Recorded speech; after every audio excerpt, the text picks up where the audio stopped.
All right, hello everyone, and peace of Christ to all of you. Please invite your friends, and don't forget, please, to give a like for the videos when we start, because Muslims always they fight our videos by trying to report it, and by giving like we protect our videos to stay there.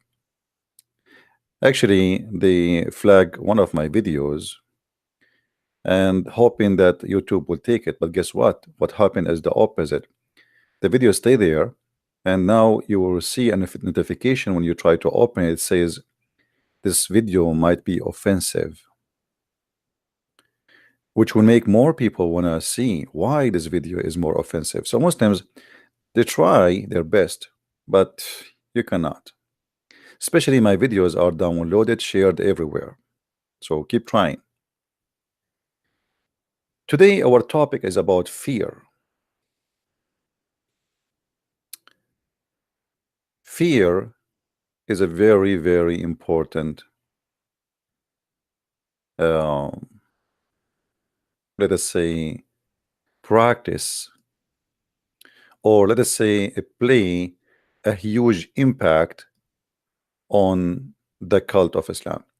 Now, before we start for today, I want to remind you that tomorrow we have I will be with the apostate prophet. Many of you know him already, and we confirm that tomorrow is going to be the date we will be together, and I will share his video with you. Many people are asking now if Christian Prince would let us see his face. I don't believe he would. I will ask him about that, but I don't believe he would. Yeah. Many people ask, would Christian Prince show his face? I'm not sure why people are obsessed with my face. I wish I am handsome. I would put the camera right away. But I'm afraid if I put the camera on, I will lose you all. I mean, maybe in next life. It's made a super chat. Thank you so much. What do you think about Christian Prince? To be honest, I haven't looked very much into his work. I know that he makes a lot of live chats, a lot of live debates. He makes people call him and debate them. That's a very, very nice thing to do. He puts a lot of energy into that. I couldn't do the same thing, to be very honest. I think he does great work. He has a lot of knowledge on the Arabic language, on Islam. He also published books. I haven't read them. But Christian Prince will actually be here with me at the beginning of January. But I will announce that very greatly. Many people want me to talk to Christian Prince. I will do that. Many people are asking now if Christian Prince would let us see his face. I don't believe he would. I will ask him about that, but I don't believe he would. All right. Well, as long as we are talking about fear, I think this is one of the reasons I don't want you to see my face, because that will generate fear. Me myself, actually, I get scared when I see myself in the mirror. Actually, this is a true story from Sahih Bukhari. It says in Sahih Bukhari that the Christian Prince, when he do go fishing, he don't take any tool with him. He just look at the fish, and the fish die, and like, whoa, she have heart attack, stroke. So this is a true story, by the way. As long as it's in Sahih Bukhari, it must be true story. All right. Now, as you see, the topic today is about fear, and how fear can make you stick into a belief.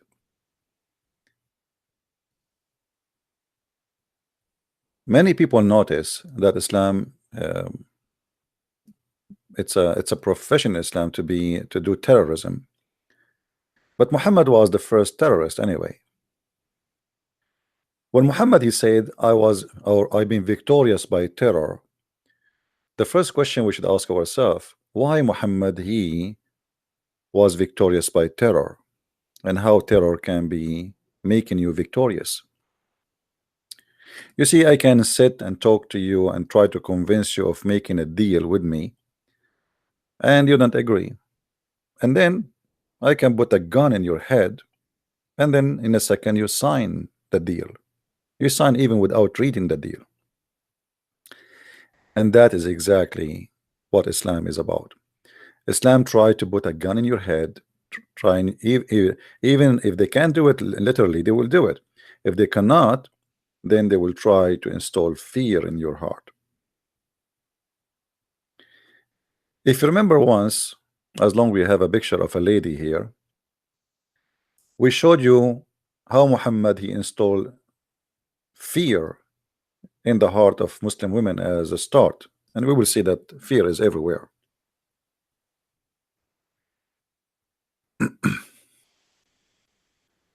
Muhammad he claimed, speaking to women,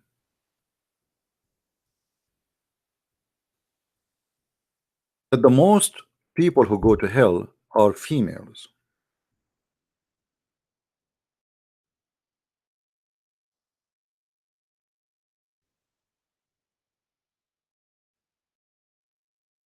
If you go in the hadith,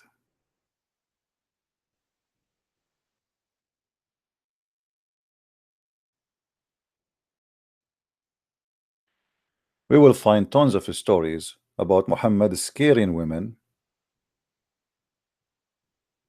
that the majority of them they will be in hell. What is the purpose? Why Muhammad trying to scare women, saying to them that just because you are a female you will go to hell? The answer will be found always at the end of the story, which Muslims try to avoid it. If you read the story here, you see Muhammad right away he start giving speeches to women, specifically women, and saying to them, women, oh women, give alms, for I have seen that the majority of the dwellers of hellfire were you, women. The women asked, O Allah Messenger, what is the reason for that, or for it? He replied, O women, you curse frequently and you are ungrateful to your husband. I have not seen anyone more deficient in intelligence and religion than you. Women, O women, some of you can lead the cautious wise man astray. Then he left, and when he reached his house, Zainab, the wife of Ibn Mas'ud, come and ask permission to enter. It was said that Allah Messenger, it is Zainab. He asked, which Zainab? The reply was that she was the wife of Ibn Musab. He said, yes, allow her to enter. And she was admitted. Then she said, O Prophet of Allah, today you order people to give alms, and I had an ornament and intended to give it as alms. But Ibn Mas'ud said, he and his children deserve it more than anybody else. All right. Muhammad here, he agreed that the women, her family, deserve it more. Obviously, they're very poor, and he don't like the gift. But if we go in different story, we will find that Muhammad, right away, as we see, he is the purpose of the whole terror is to give alms. You have to give alms in order to be forgiven. If a woman they will go to hell, for they are have deficiency in their brain and their religion. So since when giving alms will make you go to heaven? If we go in different hadith, let us see.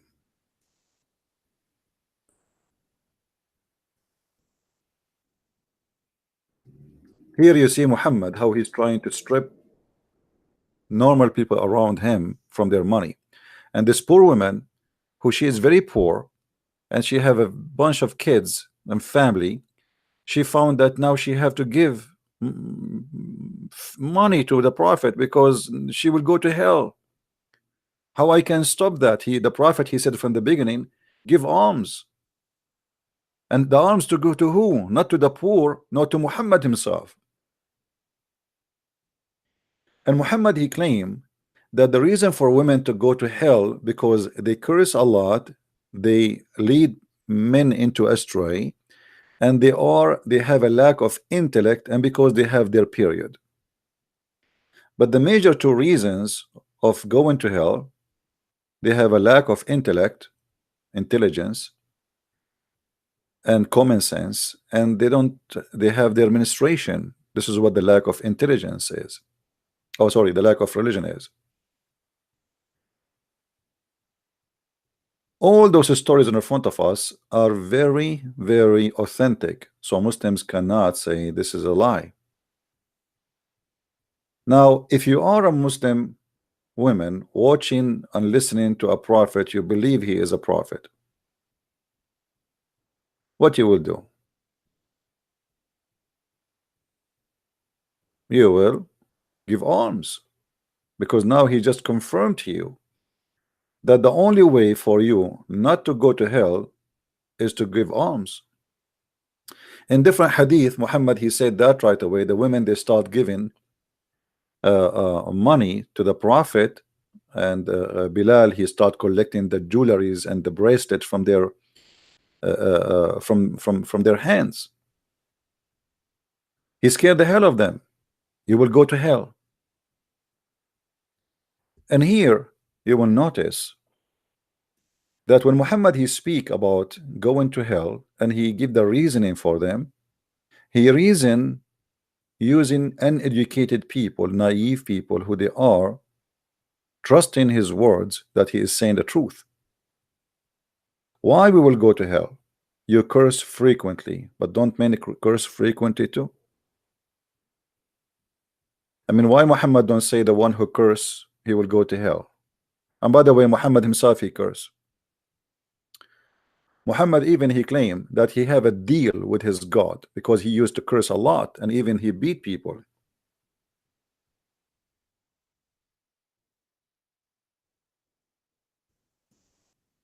So why he will not go to hell?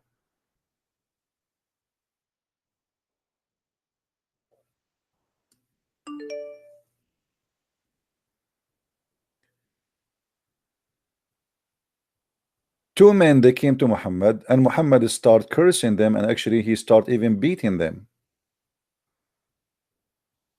And Aisha, she was wondering why he is doing that. And Muhammad, he admit that he is abusing people.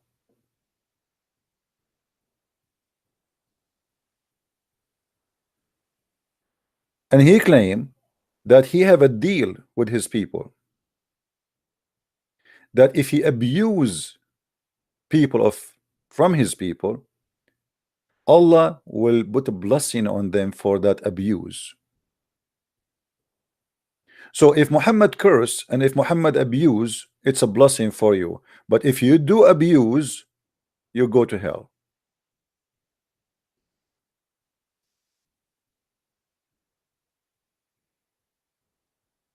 Do you see it? So now women, they have to work harder to get to heaven of Muhammad by giving donation. Imagine if I say to you, if you don't donate to me, you will go to hell. Maybe many of the naive ones of you will believe me and will start giving more money, or even giving money even they don't want to give money, because nobody want to go to hell.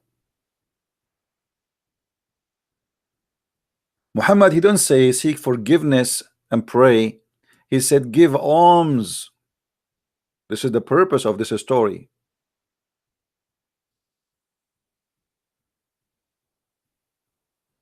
Give alms. To who? To him. And then here, if you analyze the story, you will see that Muhammad, he himself is the one suffering from lack of intelligence. Because what the reason those women, they will go to hell, is the same reason he himself, he practiced every day. He abused men and he beat them. In the top of that, Muhammad, he said, when a woman, she asked him, after he said, I have not seen anyone more deficient in intelligence and religion than you. Let us say that this statement is true, which I don't agree with it at all, because there's women who they are extremely smart, and there's men who they are extremely donkeys, literally donkeys. And actually, make a woman with short skirt walking in the front of a scientist, in 2 seconds he will lose his mind, and suddenly he became a rabbit. So who is the one who have a deficiency in his intelligence? Obviously both. If this is if this is the scale, you know what? You know what I mean? If this is the scale about not to be in following God, I mean, here we go. Men and women, they can be tempted, and actually men, they can be tempted easier, which means he is the one who have half a brain, is not the women who have half a brain.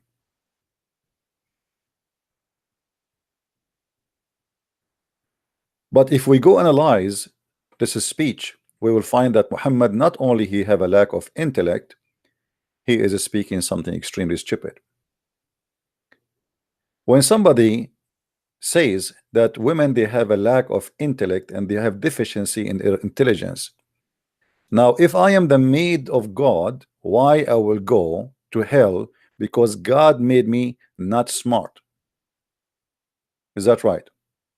You see, speak here about gender, which means all the gender they share the same thing. Women, they have a deficiency in intelligence. Question: who is the one who created the women with this deficiency? The Muslim, they will answer and they will say, Allah.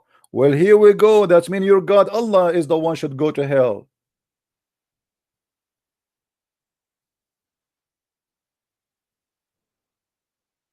You know what I'm saying, guys? What is the fault of the women if her God created her such a way? Now she will go to hell because he made her this way. What about you make her have equal intelligence with the men according to you, and then if she do something bad, then here we go, we have a justice. But you say she will go to hell because she have a deficiency in intelligence. That means you are a stupid person. You have no idea what are you talking about.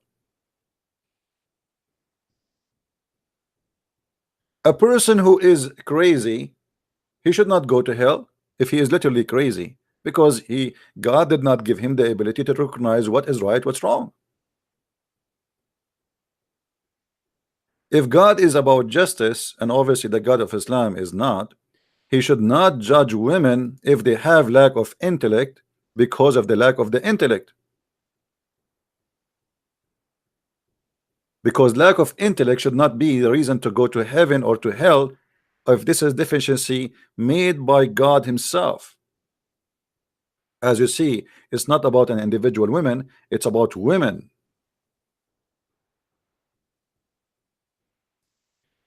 Then Muhammad, he want to prove to the women that they have deficiency in their intelligence. So he said, isn't it the Quran says that 2 women are equal to 1 man in the case of witnessing? The woman, she asked, what is the deficiency in our religion, intelligence and religion? Muhammad, he said, isn't it the evidence of 2 women equal to the witness of a 1 man? Look how stupid this answer is. It is your God who said women are not equal to 1 man, and now you are saying to them the proof that you are not equal, that what my God said, right? And here we ask ourselves again the same question. If the women are not equal to men to be witnesses, then why that will be a reason to go to hell? Because it's not their fault. The Quran says that women, they are not equal to men in witnessing, because women, they are, which mean equal, like let's say 2 women equal to 1, which means they are half a brain. They have half a brain of a human being. So the Quran says, so if one of them forgot, the other one remind her.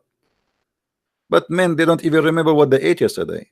Women, if you take your wife to a party or wedding or anything, you ask the wife, she will tell you what people were wearing, what kind of perfume they have, what kind of clothes they have. Hello?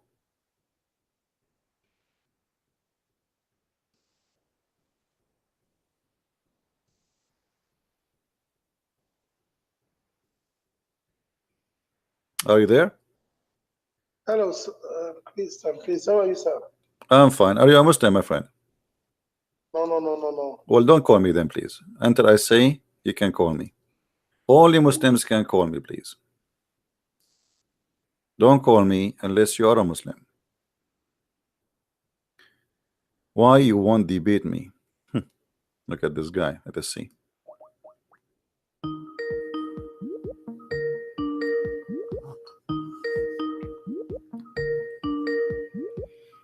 Answer, Abdul, the one saying to me, why you don't debate me?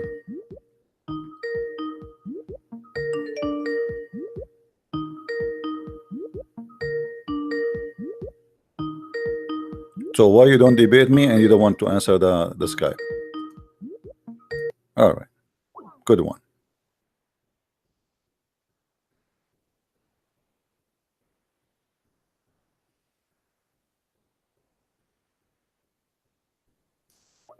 Second guy.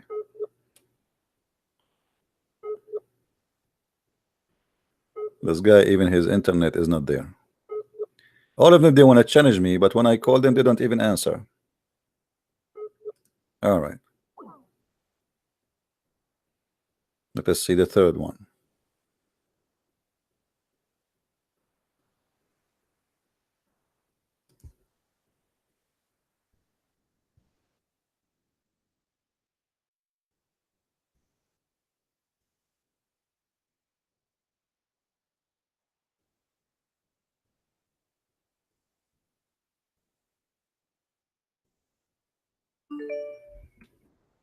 Any Muslim wanna call us?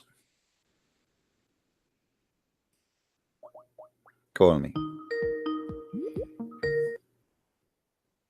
Hello? Hello. Hello. Yes, Abdul, how are you? Hi. So what do I you just think about your prophet saying that your mother, she have half a brain?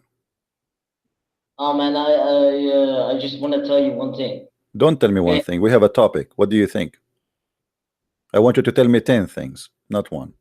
Start with the topic we are talking about. I don't want to talk about this topic. Well, don't I call just me then. I don't care. We have a topic. Don't you see? You want to tell me one thing? Who is a Muslim want to call us?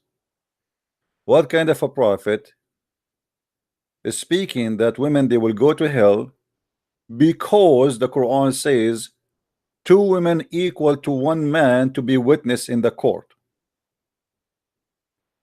Is that a reason to go to hell? Who is the stupid here?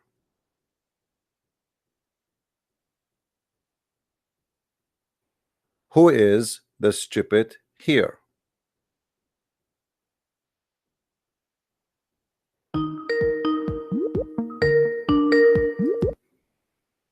Yes, Abdul. fucking nigger. Fucking. All right, Abdul. Thank you for reciting Quran. May Allah bless you with the Quran you just recited in the same way you speak. Filthy mouth.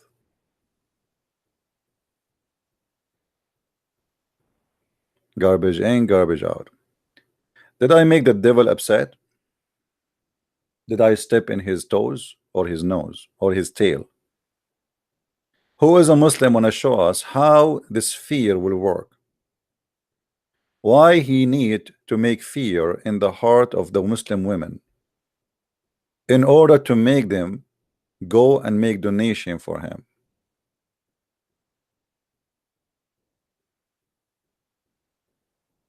Any Muslim? What is the logic? What kind of a prophet he is?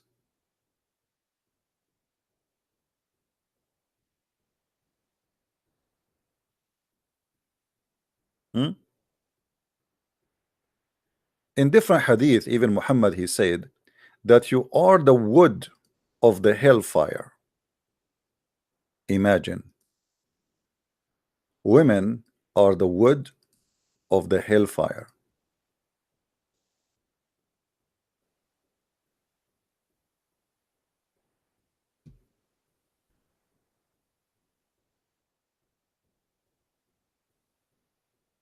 Do you see what it says here? The English translation says give alms, for most of them are the fuel for hellfire. And right away after Muhammad he said that, the poor women, they start giving out their bracelet and their earring, and Bilal, he start collecting the money and the gold and the silver. I mean, this is a very powerful way to make people pay you. So let us make it straight. Those women who gave their earring, now they will not go to hell because they gave earring. Did you notice? So they are bad anyway. They are the fuel of hell. They are disgusting. They are filthy. They are half a brain. But if you give him your earring and your bracelet, well, you will go to hell? No, you will go to heaven now. So the poor women, they took off their rings and their bracelet and their necklace and their earring. He stripped them out in a second, scaring the hell of them. Because if you don't do so, you're going to hell.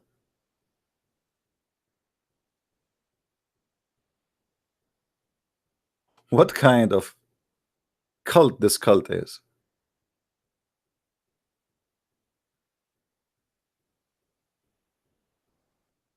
And since when I can bribe God, and by giving him some earring I will not go to hell no more?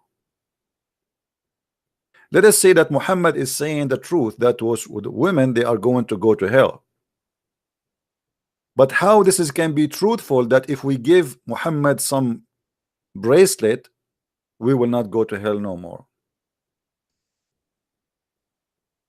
Isn't it obvious that this is a scam? And here he is using fear to scam you.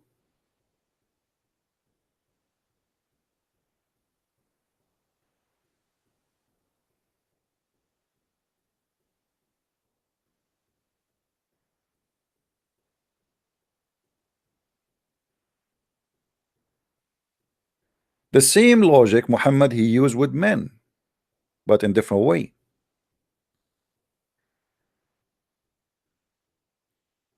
And when they ask him what is the lack of our religion, he said, don't you have menstruation? I mean, since when you go to hell because you have your period? But isn't it the God who made them with period? So now God will send them to hell because they have a period? Yeah, because simply they don't fast the same as the rest of the Muslims because they have a period. They are forbidden. It's you who forbidden them from fasting during the time they have their period. So what is their fault? What is the crime they commit? Why you don't allow them to have fasting when they have their period?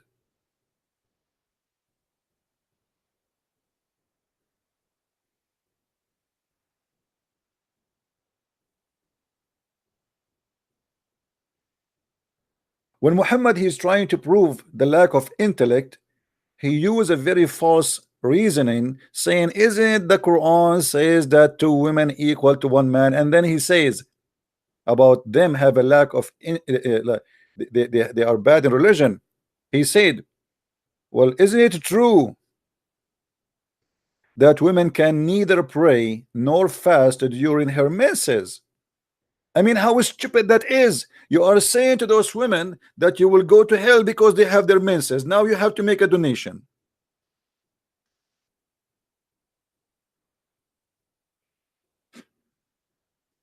Who in the world, he have a little brain, he can accept such a garbage?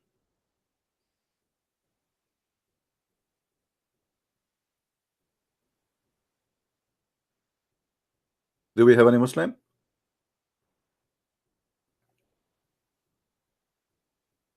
So the women, she have a period, now she will go to hell. Your mother and my mother, my friend, will go to hell because they have their period. Well, if they don't have their period, we will not be exist, me and you.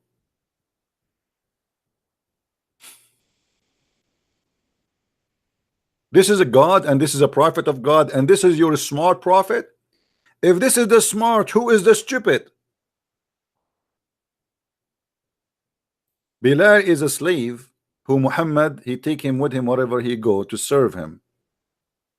He is literally an African slave, poor guy, Muhammad who abused him all his life. So pay me, you go to heaven.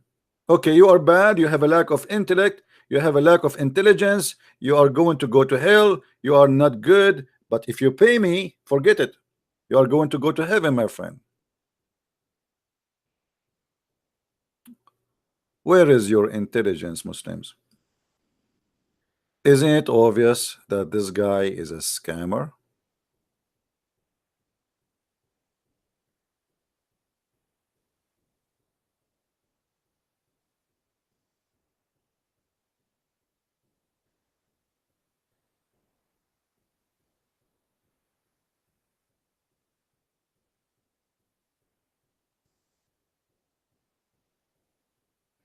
Do we have any Muslim want to say something?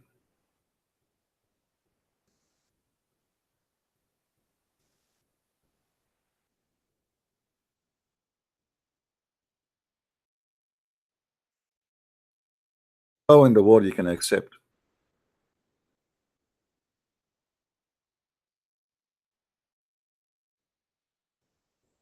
such a cult? In Muhammad, in order to make you live in fear, he come with tons of fiction stories. As an example, you are a Muslim who want to go and have sex with your wife. I have a very bad news for you. There is terror involved in sex.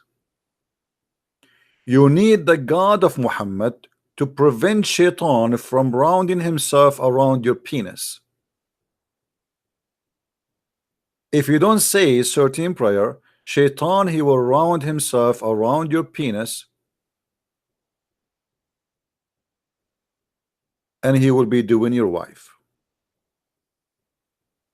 So now Muhammad, by making you believe in such a garbage, he forced you to pray to his God, asking for protection, so Allah will be like a condom to protect your penis when you have sex.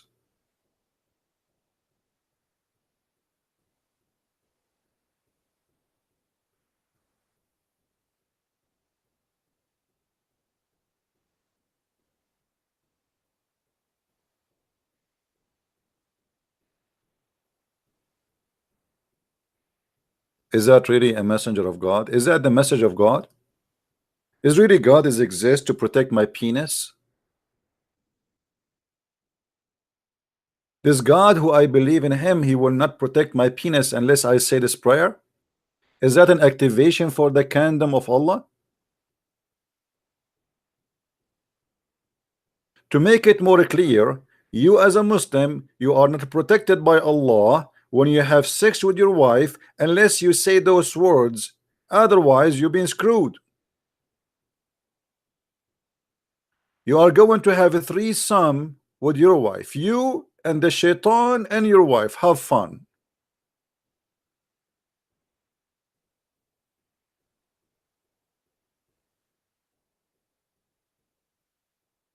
I remember a Muslim, he used to come to a chat room and he come to the microphone and he say, you Christians are the sons of the devil. Why? Because he's talking about this, because we don't say the prayer when we have sex with our wives.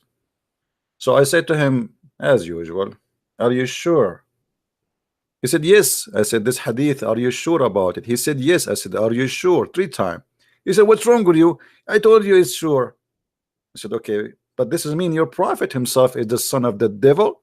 Because your prophet father, he was unbeliever, which means when he have sex with his mother, the mother of Muhammad, he did not say this prayer. That's mean Muhammad himself is the son of the devil. The guy who took the mic start cursing me, crying, may Allah kill you, may Allah destroy you. It's not my fault if you are being stupid. How Muhammad says to you, if you don't say this prayer, you will be the son of the devil, but he himself is a person who is born from 2 individuals who don't believe in Allah. Stupidity.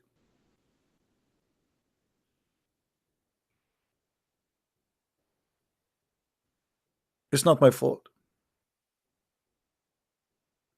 What about going inside the bathroom What can protect your anus from the devil in the bathroom? I mean, you are under the threat. Look how Muhammad, he controlled every corner of your life. Like you cannot even go to the bathroom no more without fear. Fear is very important in order to make you not to think about if Muhammad is a prophet or not, because now you have fear about everything. You are worried your life will not be good without Muhammad. The messenger of Allah said, the screen between the eyes of the jinn and the nakedness of the children of Adam, when you enter the area, the bathroom, of revealing oneself is saying Bismillah.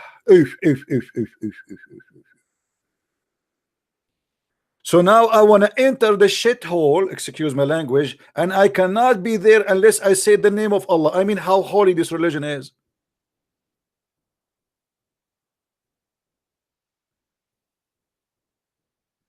My friend, you have a problem. Shaitan will see your ass. And do you know how dangerous that is?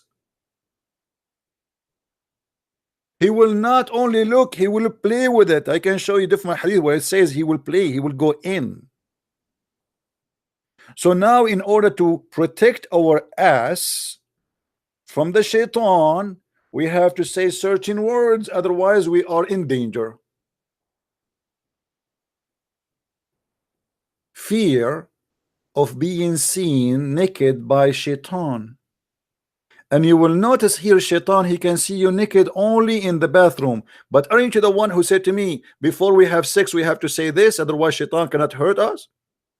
People don't have sex in the bathroom. I mean, this is silly. So shaitan is in the bedroom too. Hello?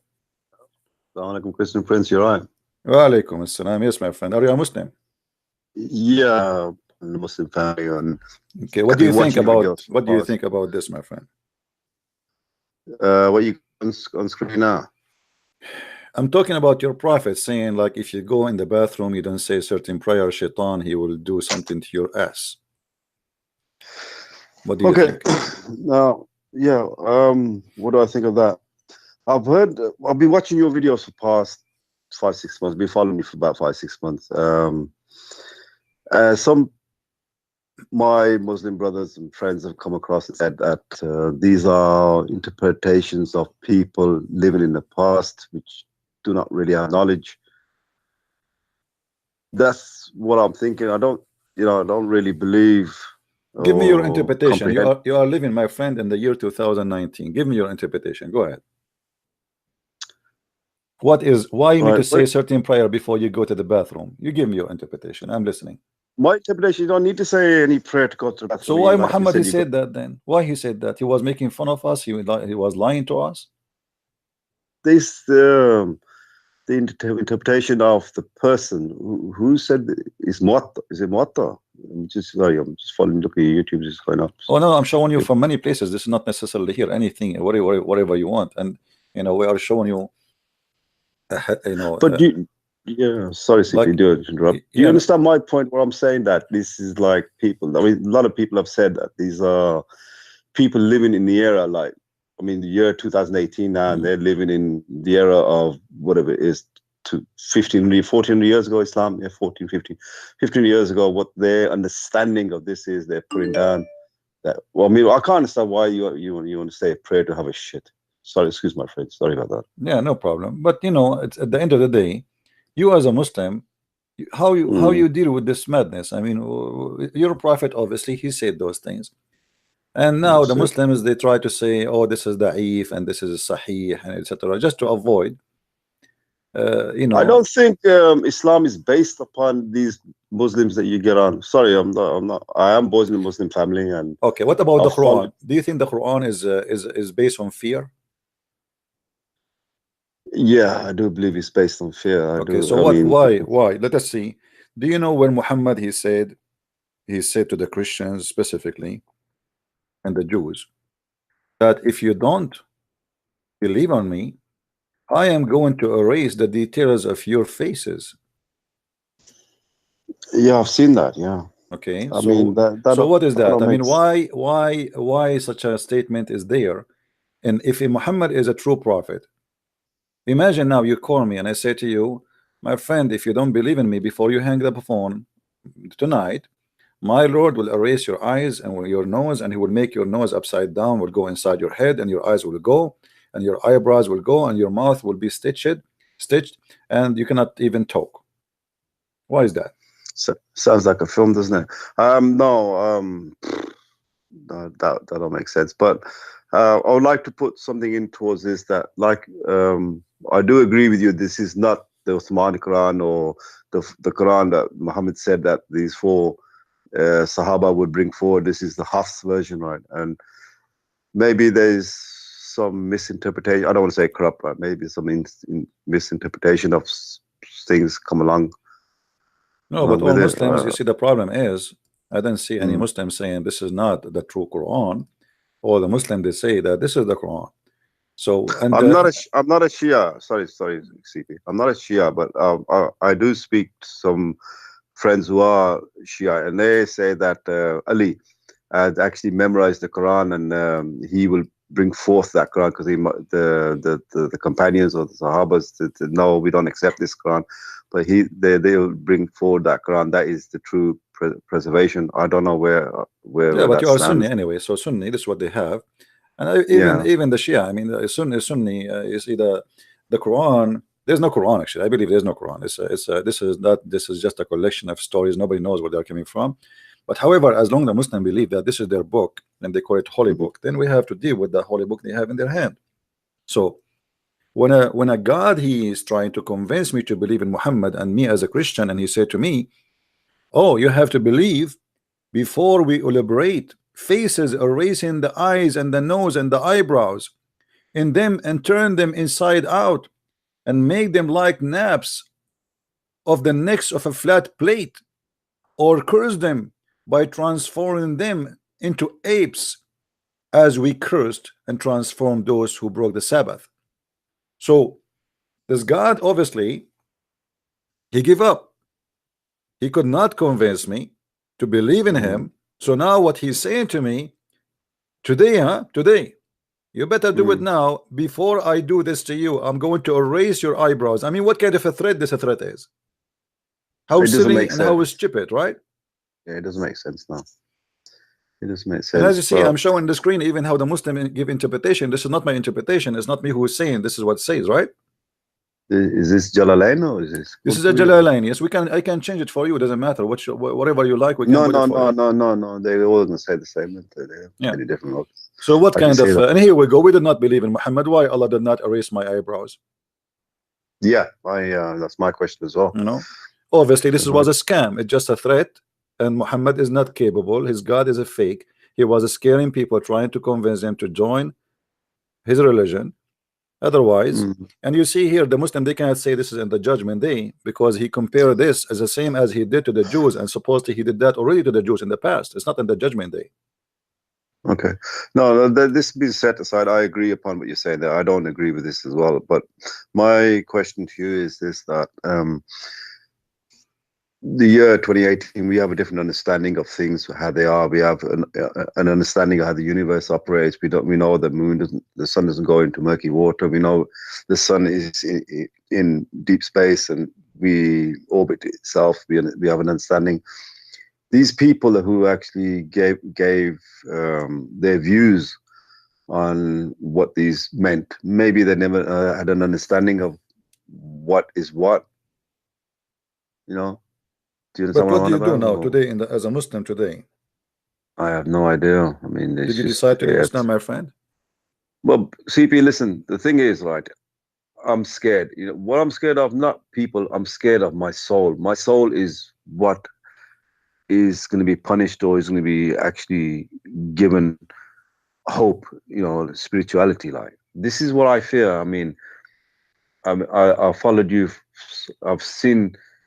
Islam's not based on Zakir Naik. Islam's not based on hijab or the Turkey with him, right? It's not based on them.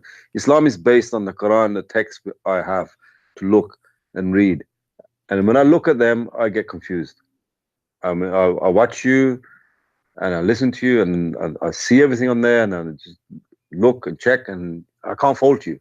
Just can't fault you, but I fear for my soul. My friend, do you know the topic today? The topic is the title is the logic of fear to drive the crowd into Islam. So now you are saying to me that Muhammad was successful to drive you into the fear to stay as a Muslim, because you fear. But as you see, this cannot be from God. So what is the fear from? I mean, this guy, here we go, he threatened us as a Christians, and he said clearly, if you don't believe in me, which means before you die, I'm going to erase your eyebrows, I'm going to make your face upside down, I'm going to take your eyes away, I'm going to make your mouth, look at the description, crazy. And obviously he can do nothing to you. So where is the fear coming from, my friend? Obviously this God, here we go, who is more spanking Allah more than Christian Prince? I wish he will erase my eyebrows. You know, do me a favor, please. No. What about you erase my mustache? That will be good. What about my beard? I shave every day. You know. So this God obviously is a false God, a God who make a threat. He cannot do it. Obviously, he is an idiot. Same time, all the stories in the Quran is stupid. I mean, God, because the Jews, they break the Sabbath, he make them pigs and monkeys. But somebody he rape a woman, he don't make him a pig and a monkey. Which one is bigger? Raping the woman. Or somebody is raping a child, or somebody kidnapping people, or etc. So since when can be a logic of fear can control over me? If this logic is not true, it's stupid. Somebody did fishing, and actually if you read the story about breaking the Sabbath, you will see that those people, Allah, he made them fish in Saturday. He forbid them from fishing in Saturday, but he made the fish come to them only in Saturday. So look at this. I'm familiar. Look at this logic. I will say to you, don't do fishing in Saturday. This is Sabbath. And then I will make the fish come only in Saturday, and not only that, the fish jump in the top of the water, and they say to you, you know, like, what the heck is that? So now who is the criminal? So, well, according to what you're saying, the criminal is, you know, the person who's making come outside, isn't it? And this is exist in the Quran. I mean, we can show that interpretation is very stupid. Very stupid. Can you tell me the verse in the Quran where he says? Yeah, this is chapter 7, verse 163. Let us go there. Please.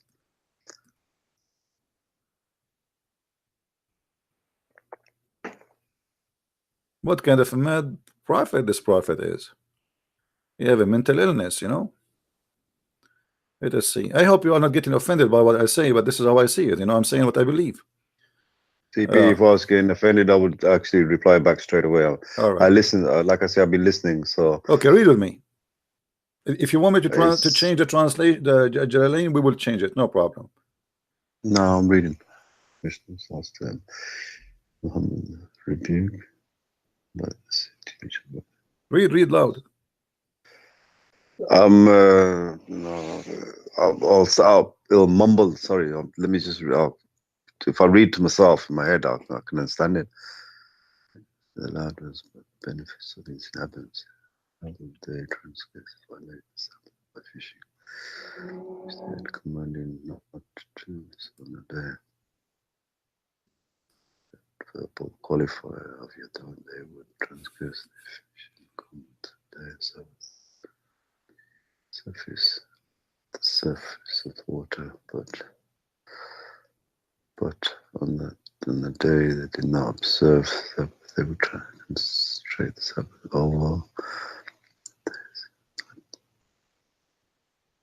They were trying to wickedness, and when they went to fish, the city split into three, 1/3 join. So to make it simple, Allah, he forbid them from fishing on Saturday, but Allah, he made the fish come to them on Saturday only. The whole week they disappear, and then the fish, they come in the top of the water doing ballet. We are here, you cannot fish us. Now those are fishermen, they have a family to feed. So what kind of God he do such a game? I mean, how stupid is that is? Can I see the Quran surah in this place? Yeah, because this is the verse. You know, do you know Arabic? No, I can. It's like French. I can read French, but I cannot understand it. It's just Okay. letters. I can just pick it up like that. No problem. We can go to the That was a translation, wasn't it? That like say Jalalain or yeah. This is interpretation. Here we see the translation. If you speak French, I advise you to get my book. No, I Yeah, said French. I can read French. So, like I was trying to give a comparison to, like the French letters are like the same letters as the English. Like, I can read French, but I cannot understand it. It's like Arabic. I can read the Arabic, but I cannot understand it. The Yeah. letters I can make out the same. Like, This is the Arabic. This is the English. what's them? Can you make that go to the left? That's it. Yeah. It was by the sea. How did they break the Sabbath? How the big fish came unto them visibly upon the Sabbath day, and a day when they did not keep the Sabbath came not unto them. Thus we did try them. Yeah, I agree with you. Why they want to try them on the Saturday when they, no. You see, if you want to be just, Yeah. bring them the fish all the week, and then if they fish on Yeah. Saturday, that's mean they are bad people, right? Yeah. Okay. Yeah. But you tell them only you can fish in 6 days of the week, and this day you cannot There's no fish, but you fish. bring them the fish. You are the one who bring the fish only on Saturday. That's not fair. There are people, they want to live. They have you created them with a stomach. They need to eat. So what they will do, they have a family to feed. So now, what kind of God this God is? I mean, this God is playing games with us. Okay, I agree with you upon this, right? So, even on you, but you've said like this is a Hafs translation, and I've done a bit of research on that as well, and I've actually found out that you're not making nothing up. Like everything you say, it is truthful. This maybe it's just not. I mean, there was a Quran which they tried to carbon date, which even predates Muhammad itself, right? So maybe this is not right, or that one actually, even that one, my friend, it was not for the words, it was for the material, not for the writing. It's for the leather. The leather is a predate Muhammad himself, but it's not the writing. It's not the Quran, because the Quran, you see, the first Quran written, there's no dots, there's no vowels, right? Yeah. And right away you see that this one have vowels and have dots. So this is after, long after. So the Quran of Muhammad, nobody have it anyway. And the Muslim, when they find like this, the one you are talking about, they made a party about it, and even this one is not the same. But here it doesn't matter really if the Quran is corrupt or not. I mean, I don't spend my time speaking about the corruption of the Quran, because who cares if it's corrupt or not? You cannot prove the corrupt to be corrupt again. I mean, what's the point? No, there's no point on that. No. I believe the Quran is a false book, and then I want to prove to you that the false book is corrupt. It's corrupt anyway. Let us say it is the original as it is Muhammadi have it. Who care? This is enough for me to prove that is false. So if I am you, I will denounce Islam right now, my friend. You are smarter than this. Say it. Say I'm out of Islam. Come on, you are not. You are a man. You're a man. I can tell you are not. You are not one of those, potatoes. You are a man. Say it. No, you can call me a donkey, you can call me a potato. I don't mind. You call me Abdul, but I have followed you some time now. I can't. Well, you cannot. I mean, no, I'm not saying. No, I can't. It's not about insulting me. It's not about. You see, this is no. My friend, So I didn't say it's an insult to me to believe in this. So I know you will not accept you to insult yourself to believe in this, because the second I say I believe in this, it's me. I'm insulting myself. So I'm saying to you, do you really believe in this? CP, my soul's at stake here. Let us make the question clear.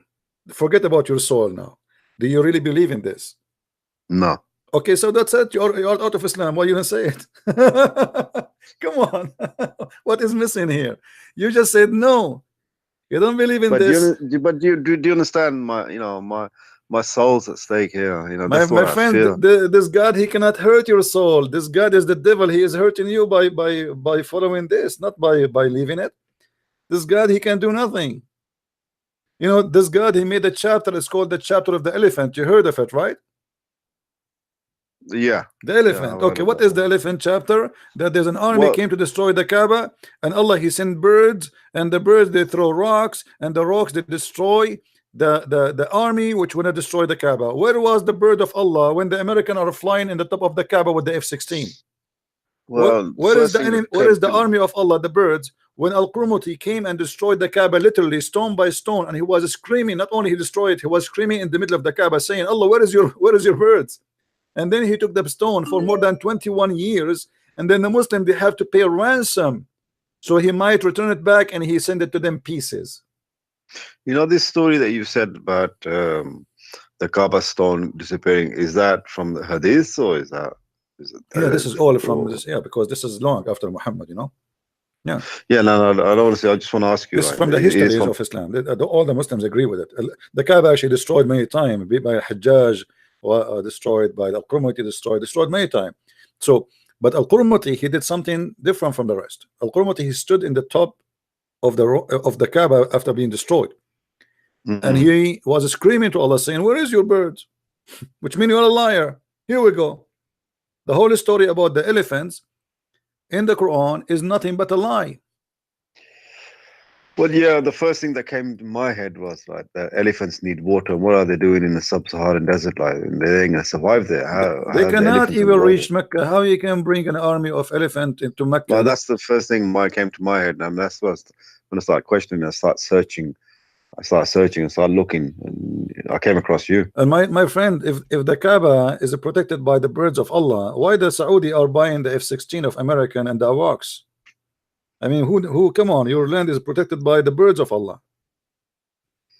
Well, that is a surah from the Quran, isn't it? The bird pelted. Yeah. This is chapter 105 in the Quran. Chapter 105. You know. Yeah, I do remember that one. Yeah. The elephant he needs 600 gallons of water a day, an average. So not only just to drink, just to wet his skin, because they don't sweat, they die. Even in Africa, elephant during the day they stay inside the water or under the shade because they cannot survive. This is why you see most of those animals, they are huge ones in Africa. They sit inside the water to keep themselves cool.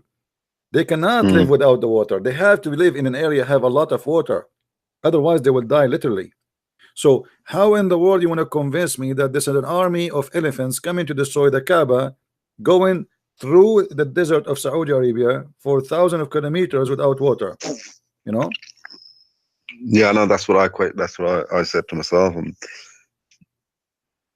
that's what I was thinking about elephants in the Middle East. I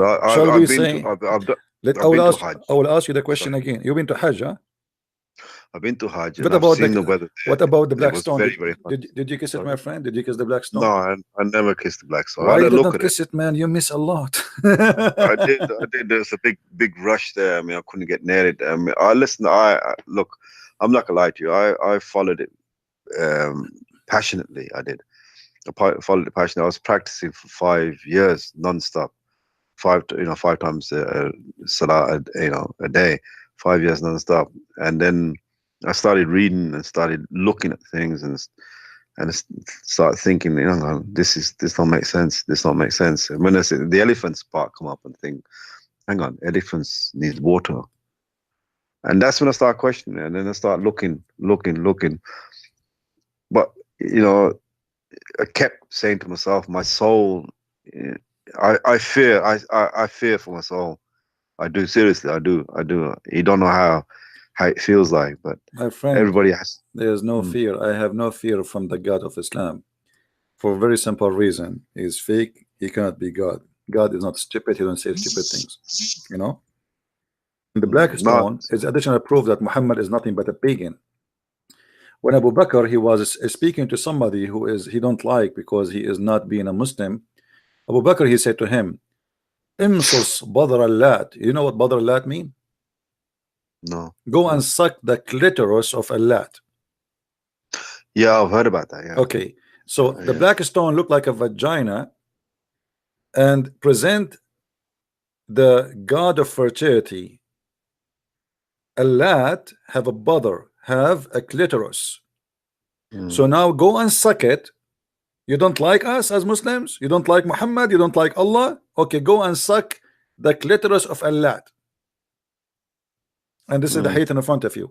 When you read the Muslim translation, we don't see that, by the way, in English. I did not see it. Where there's nowhere in this hadith it says go and suck the clitoris of Allat. Nowhere. I could not find it.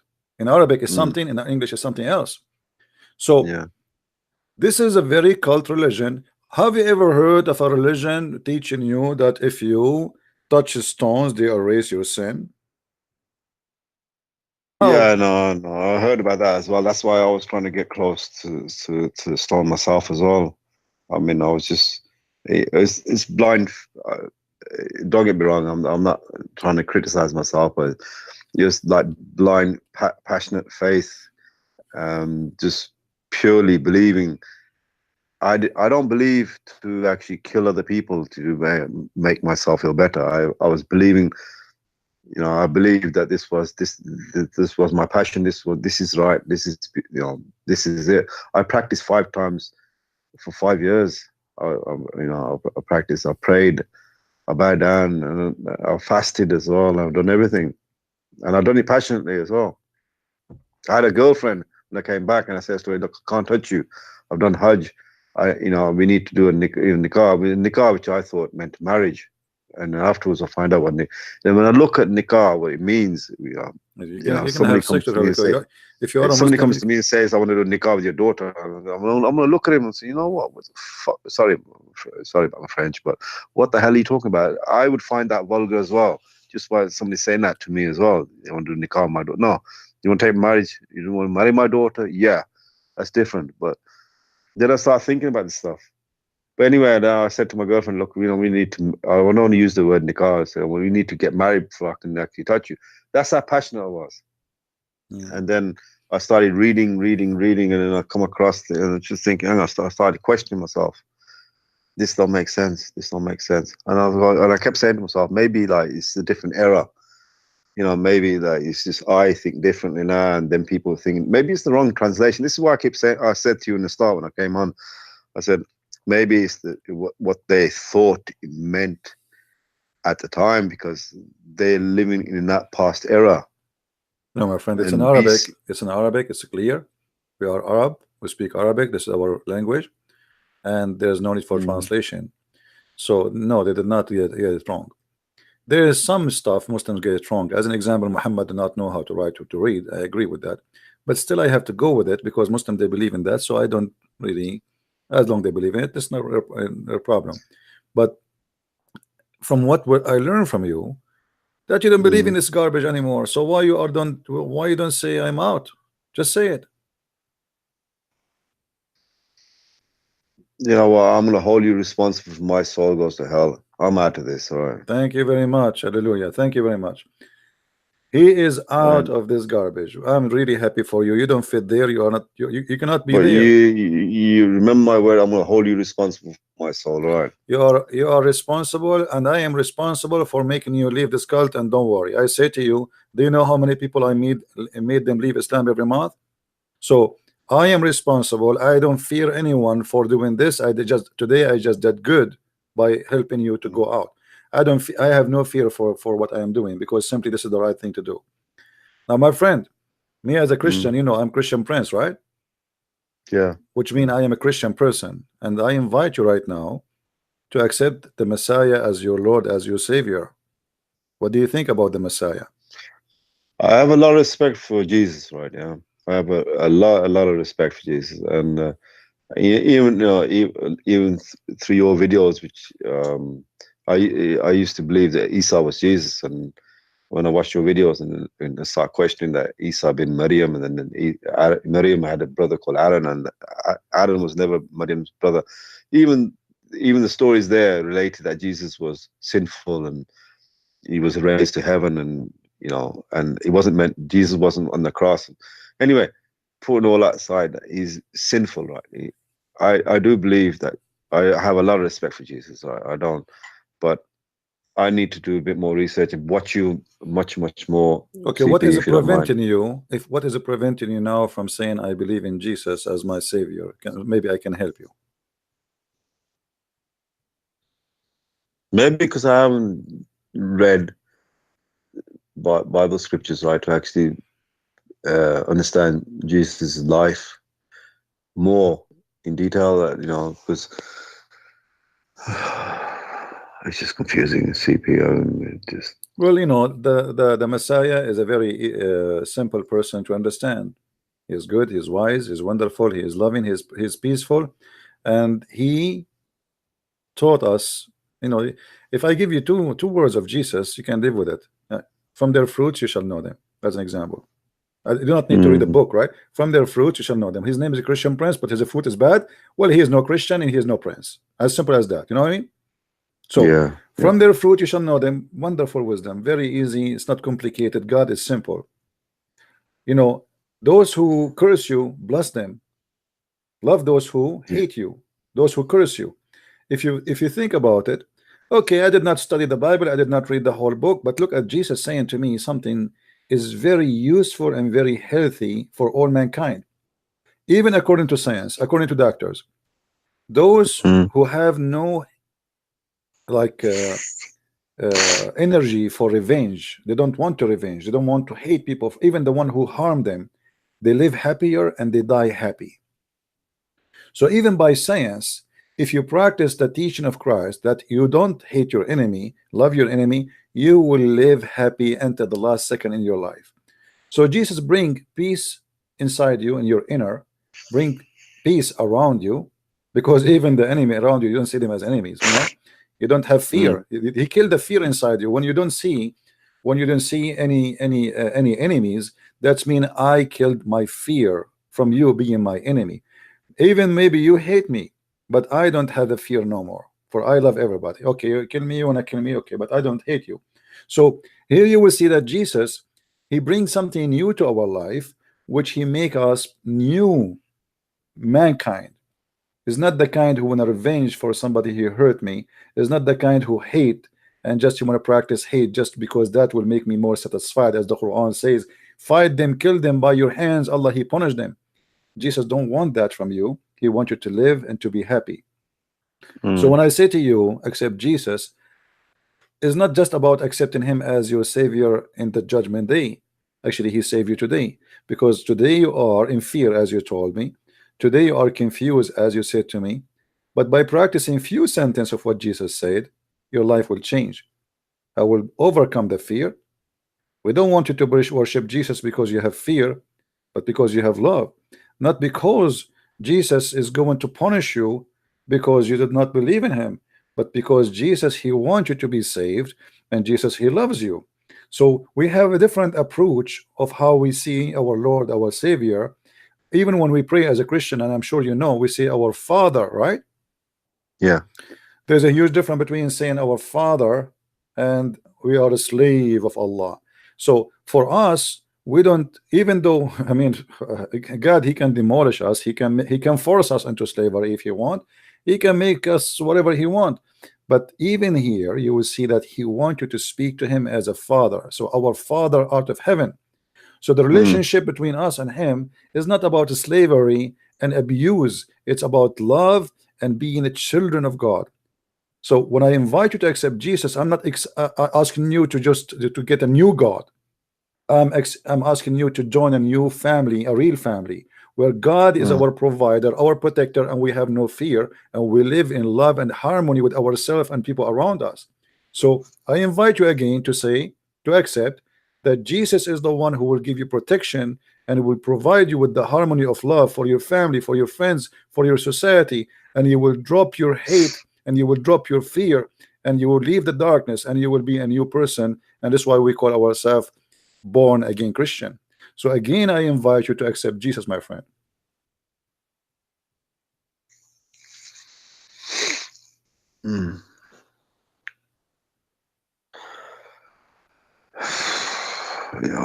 You know, everything you make, you just said it just makes sense. It just makes sense. Say it.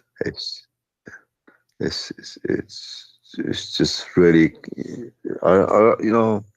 Did you say? Did you say yes? Did you just say yes?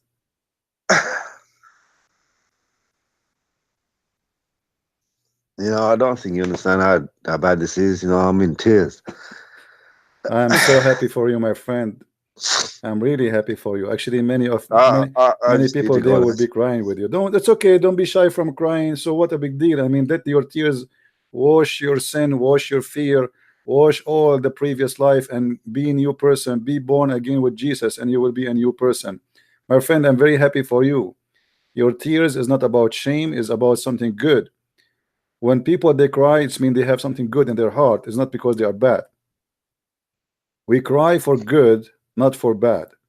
When we have feeling, when we have emotion, when we have love, that what bring tears. Criminals don't cry. Criminals, they kill you and they have the as if they have done nothing. So my friend, we are so happy for you, and we say hallelujah, a happiness in the kingdom of the Lord today because you accepted the Messiah. Thank you, ZP. And I can feel from your voice that you are crying, and I respect that in you. Okay, CP. All right, my friend. If you want to say something else, I don't want to. Don't be shy. Be happy. We're happy for you. Look at those people here. How happy they are. They are more happy, maybe more than you, because they love you really. Look how many people now they are praying for you. Okay, CP. Speak to you soon. Yeah. All right, my friend. God bless you. All right. God is good. God is good.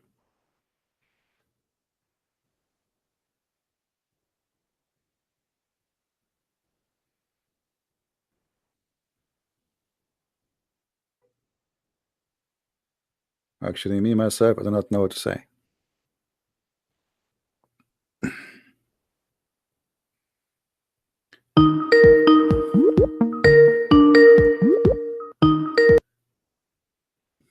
Hello. Are you there, Muhammad? Yes, I'm there. How are you? I'm fine, my friend. Are you willing to leave Islam too? After discussing Christianity, if you convince me, I will converse. Let us discuss Christianity, no problem. Let me ask you a question, as long as you want to talk about Christianity. Can you tell me why Jesus is the only person he have no father in Islam?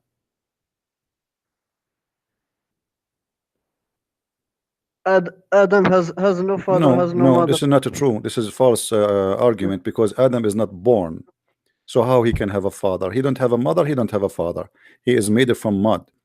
When we speak about Jesus don't have a father, we are talking about a person who came after Adam, and every person came after Adam, he have a father. So what is your explanation that Jesus has no father? Did Melchizedek have a father and no mother? Don't change the topic. Do you have Melchizedek in your Quran? Do you have him in your Quran? You have it in your Bible. Do you have him in your Quran? You have it in your Bible. Maybe this is Jesus himself. Do you know who is he? Do you know yourself who is? Don't talk about names, you do not know them. So you are trying to change the topic because you want to avoid the answer. And here we ask ourselves, why even Muhammad, he don't have the name in his Quran? If this is a wonderful name, a wonderful person, how Muhammad he missed such a name? Because he's a fake prophet. Now answer me, please. Why Jesus is the only one is born of a woman, yet he have no father?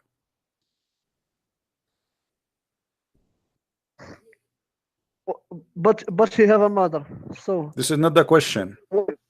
Why the father has? This is not the question. This is not the question. Why? This is not the question, my friend. You are running away from the answer. Why? Why? Oh, answer, please. Why Jesus have no father? Because he is a human. He is a human? I thought a human, every human have a father.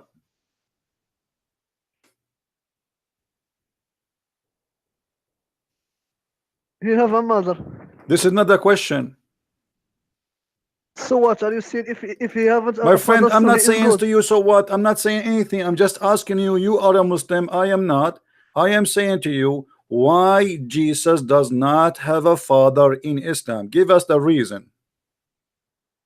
The reason is Allah. He want to show Why? His power. He show his I want power? No, this is okay. Hold on. This is funny. If this is about showing his power, then he showed his power already. Isn't it him who created the heaven and the earth, and he created the stars, and he created the sun, and he created the moon? What a guy who is born without a father will add to God? Nothing. So I'm asking you now, what is the reason behind Jesus having no father? Because Allah wants. This is not true. Read with me. Your prophet, he said that every son of an Adam is a sinner.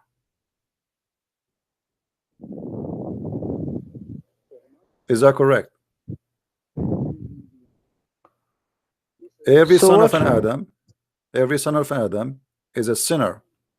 Yes or no? Yes. Is Jesus a sinner?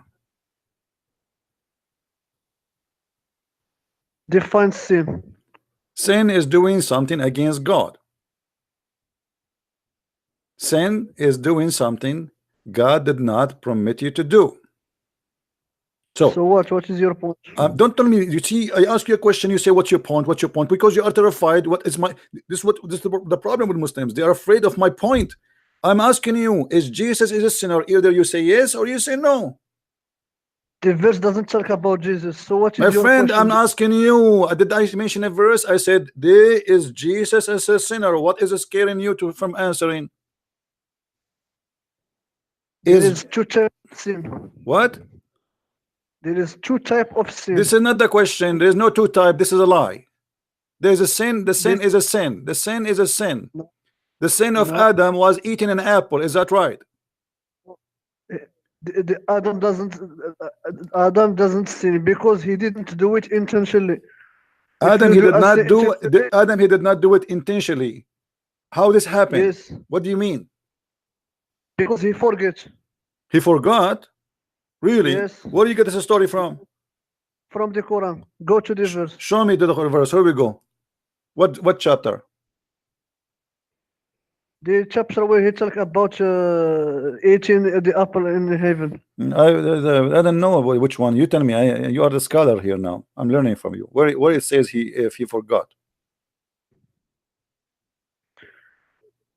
I didn't. Can you go to the verse where it talk about Adam and?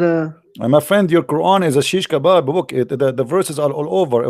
If we search for Adam, we will find it all over the Quran. So tell me what verses you are talking about. I think it is in Surah Baqarah. Surah Al-Baqarah is 280 verses. Which verse in the Quran?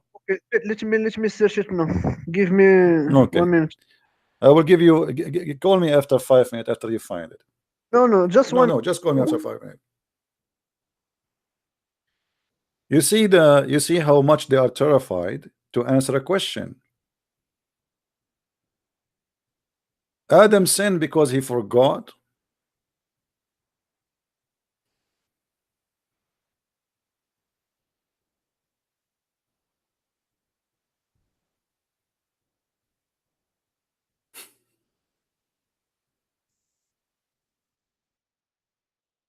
Unbelievable.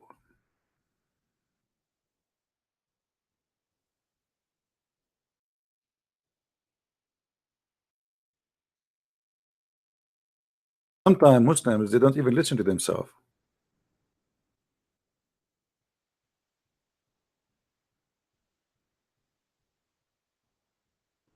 Adam, he forgot. So Allah kicked him out from heaven because he forgot. That's funny. Now I hope he will find me what he is talking about so we can laugh more. Because that will make more Muslims leave Islam.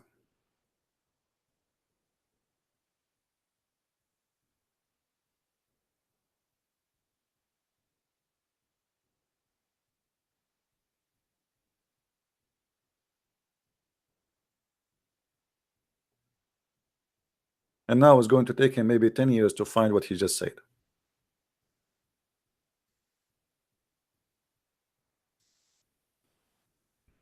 We are happy for our brotherhood, the person who left Islam. and we hope and he accepted the Messiah. I want everybody today to pray for him, to pray for his family, to pray for him to be strong in faith, and very important too, to pray that he will bring more Muslims out of Islam. So we are happy for him, and we are happy for more people to leave this cult. Call me if you find it. Did you find it or not yet?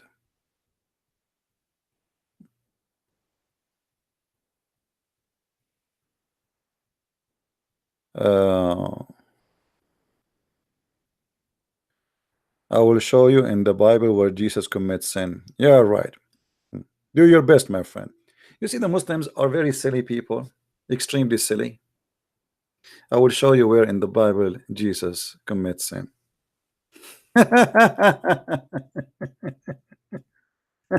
Keep crying. You know, sometimes I feel like Muslims are like they're a bunch of kids, and they have, you know, when you see a kid, he put his hand in the dirt in the front of him because you do not know that this is dirt.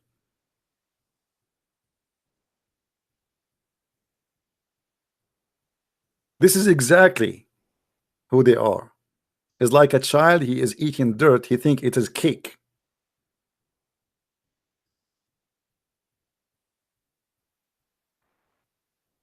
And no, I don't believe. Let me call this guy. This guy, he want to show me that Jesus, he commits sin in the Bible. Let us laugh, just for a laugh.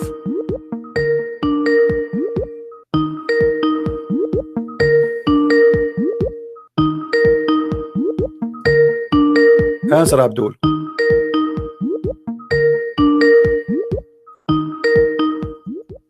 You don't want to answer, so why are you asking me? Show you and show me. What, Abdul?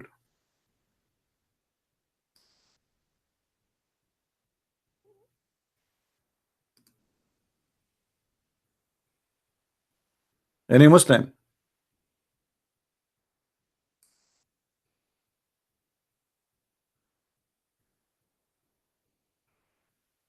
Ras, yesterday he left Islam. He have a question about the Bible. My friend, let me make it simple.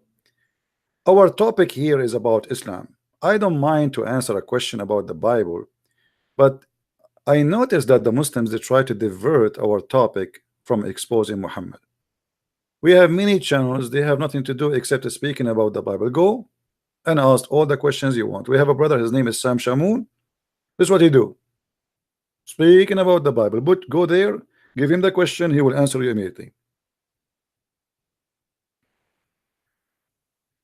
The only reasons Muslims they ask about the Bible is not really to learn. Now, for sure, some of them they are being decent. I'm not saying everybody, but we want to concentrate in what we do here. As you see, we ask a Muslim, why Jesus have no father? He do not know. Why Jesus has no sin? He do not know. Why Jesus now in heaven? He do not know.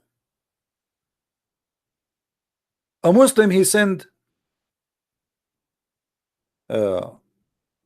a text in Facebook, and he said, name for me one miracle Jesus did different from other prophets. Name for me one he did is not different.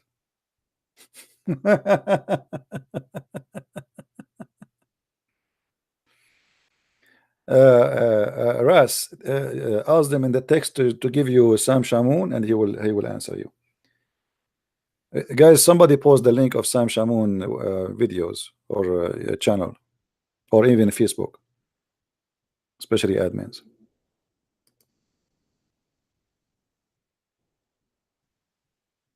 All right.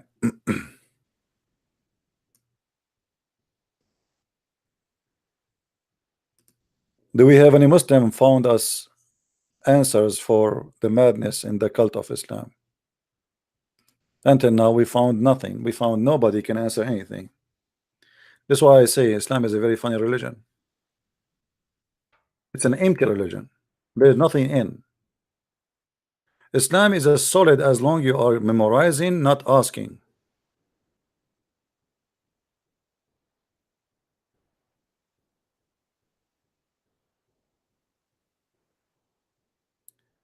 A guy is saying that in Mark 9, Jesus saying, death will not come until the is speaking to people around him. Verily I say unto you, that there is some of them that stand here, which shall not taste of death, till they have seen the kingdom of God come with power.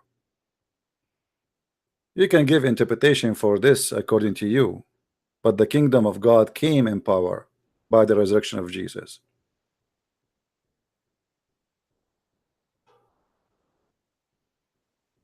And many people resurrected with Jesus. However, as long you are the one who mentioned to us such a thing and claiming that this is a false prophecy, what if I show you Muhammad trying to copy Jesus and he said very close words? You wanna call me? I challenge you to call me and to say the one who say exactly the same is a liar and he is no prophet.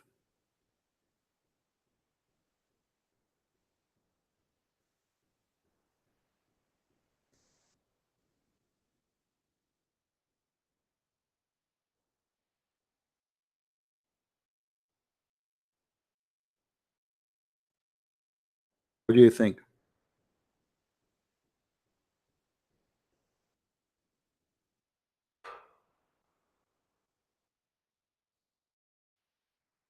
Scared.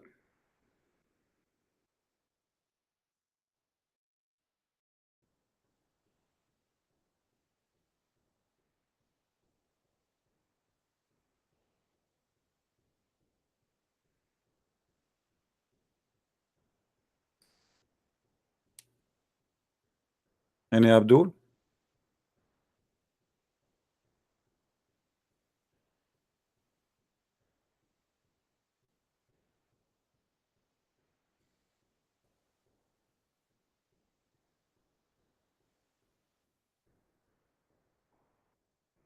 What happened to you, Moroccan boy? You did not find it?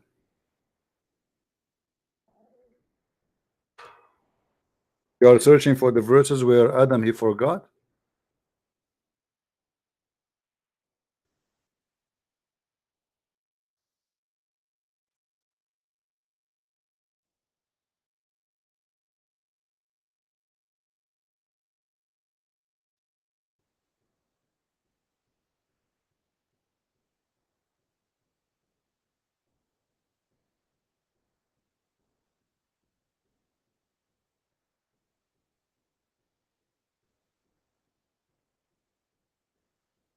Any Muslim?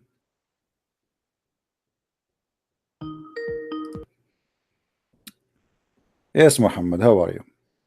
Yes, how are you? Yes, I found it. I found it. Okay, go ahead. What chapter, what verse, my friend?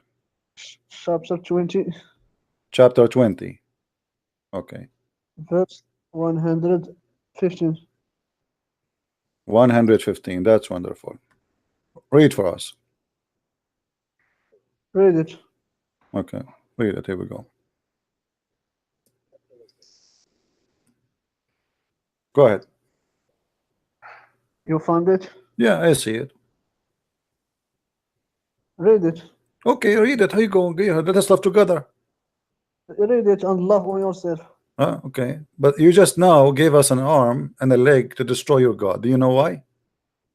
Because you're stupid. I want you to explain to me this verse, please. So later you will not say I did not say that. Go ahead.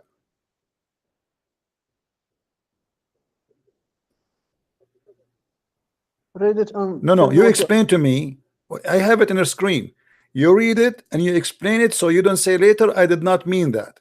I want you to explain this verse for me, please. Are you saying here that Allah he made Adam Adam he forgot the covenant of Allah? Do you want to understand this verse? My friend, you explain it to me. Explain it to me. Go ahead.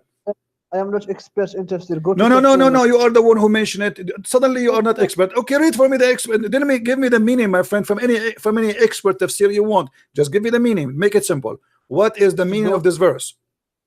Go to tafsir now. My friend, go to any tafsir, no problem. What is meant by this? No, I want you first to give me the tafsir, you, because later you might say to me that the scholar, I don't agree with him. Give me your interpretation for this. I am not a scholar. Go to tafsir. I don't care. You are the one who said to me, are you swallowing your tongue now? Aren't you the one who said to me that Adam, he forgot, he did not commit sin? So do you hold your what you said before? Just hold it. Say yes. That Adam did not commit sin, he only forgot. Do you agree? Adam, he made a sin because he forgets. No, So it's not. no, this is not what you said to me. You said to me Adam did not commit sin, he just forgot. Everybody is my witness, it's recorded. I say there is two types of sin. A sin with intention. My friend, and so since when forgetting something is a sin? If I forgot, it's a sin? God, he made me have a brain, cannot remember everything. So if somebody forgot to pray, he is not committing sin. He forgot.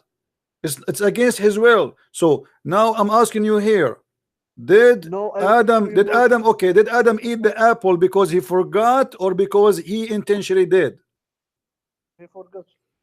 That means Shaitan have nothing to do with it. It is Shaitan who make it to forget it. So what Shaitan he said to him, how he made him forget it?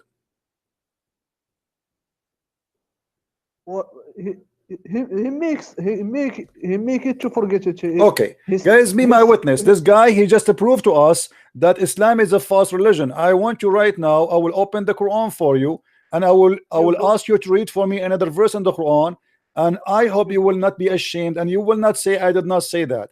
You are the one who said that he made him forget it. Correct, guys? Did he say Shaitan made him forget it? Can I answer? No, did you say that or not? Can I answer? Yes, did you say that or not? Go to tafsir of this verse. Why you are don't we will go to tafsir. Did you say, aren't you the one who just gave me tafsir? You just said to me, Adam, he did not, the sin he commit, Shaitan made him forget. That's it, correct? So he forgot that you should not eat, correct? Go to tafsir now. Stop playing games. Give me a final answer. Whatever the interpretation is, give me the interpretation.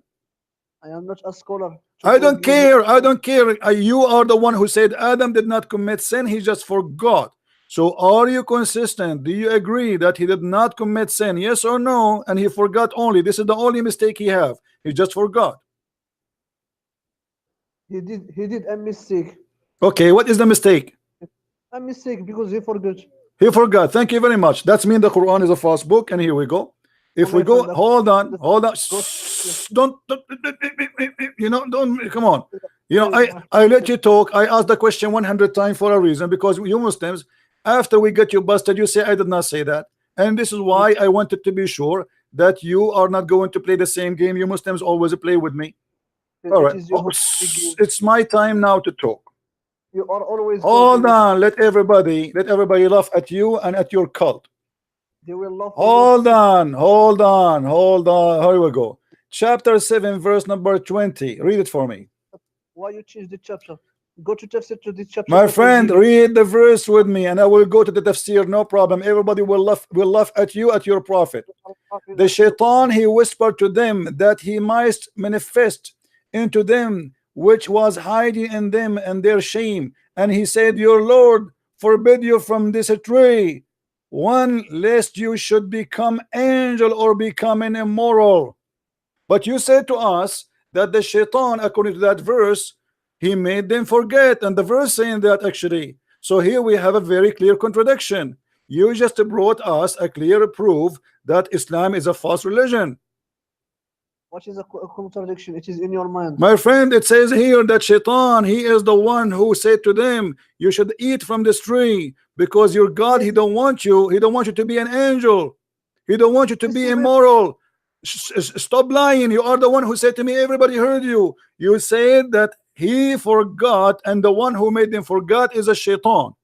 So what is the sin? He forgot. But as you see in different verses in the Quran, you said that everybody is laughing. But as you see, the real sin is that Shaitan, he want them to do it. He told them, if you eat from this, eat it, because your God, the reason he don't want you to eat, because You know, he don't want you to be an angel. And then This is the my verse point. after, Abdul, you know, you Muslims are really funny. I mean, you are a bunch of kids. The verse number 22, the verse 22 will shut you up for final shot in your face. It says, thus did he lead them, shut up. Thus did he lead them on with guilt. With so you see it, with guilt. So Shaitan is the one who lead them by saying to them, eat from it. Because the reason he don't want you to eat from it, because he don't want you to be angels. He don't want you to be immoral. So how the other verse in the Quran is saying to us that Adam he just forgot, and this verse doesn't say the opposite, that Shaitan he spoke to them and he convinced them that you have to eat from it because you're God. He don't want you to eat from it because he don't want you to be angels. Can I answer? Answer, go ahead. Adam, the first point, Allah told Adam to not eat the apple. So after that, Adam forget what Allah told him because Satan came to him and asked as you him see, to he did eat. not forget. He said he did lead them. He'd lead them by what? He lead them by making them agree that their God, your God said to you not to eat. I mean, my friend, just don't waste my time. Just don't go. Just go. Let the man of the house call me. I am just wasting my time with you. Everybody is laughing. There's no connection between what you said and what you are saying to me. You just said in the beginning that he made them for God, and here the verse saying it clearly that this is not the reason. Shaitan he spoke to them and they discussed the issue. Allah don't want you to be immortal, so you have to eat from it. And thus this is how he did lead them into guilt, into sin. Which means this is a total contradiction with the chapter you choose for me, chapter 20, verse number 115. Adam did not forget. This is a big fat lie. And just to get you more busted, by the way, my Skype crashed. I will open it again. You're a prophet. He said, if not Eve, no woman betray her husband.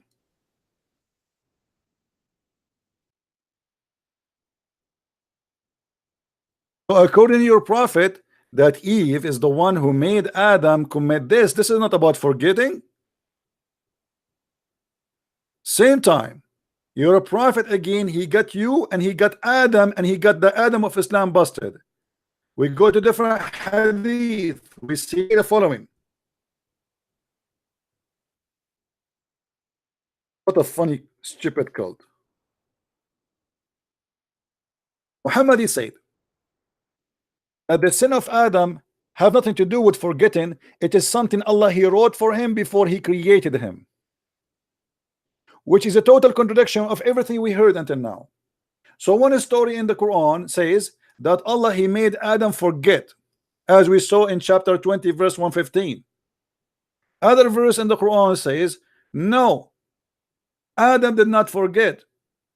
It is Shaitan who told them your God don't want you to eat from this because he don't want you to be immortal and he don't want you to be angels, which means you live forever as angels. This is how he convinced them. In verse number 22 it says it clearly, thus did he lead them into the sin.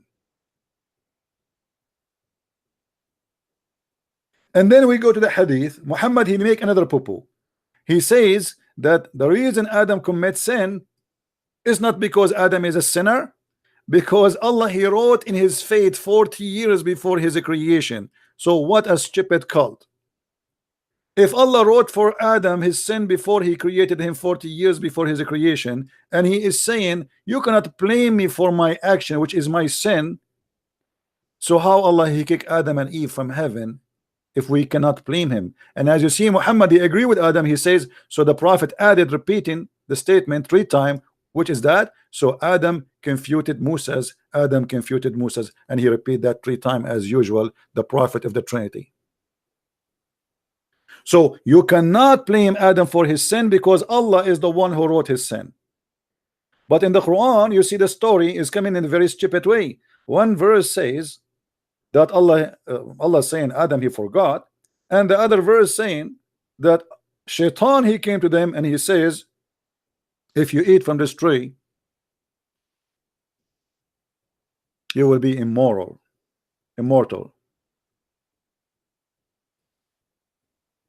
eat from it.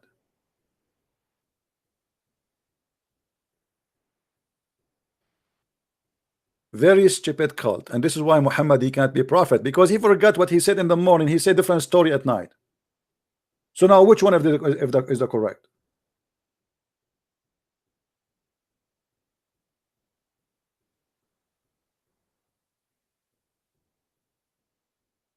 Which one of them is the correct one? None. Muhammad is just guessing. Some he copied from the Jews, some he copied from the from his own mind, and some he come with the logic that this is all destiny of Allah.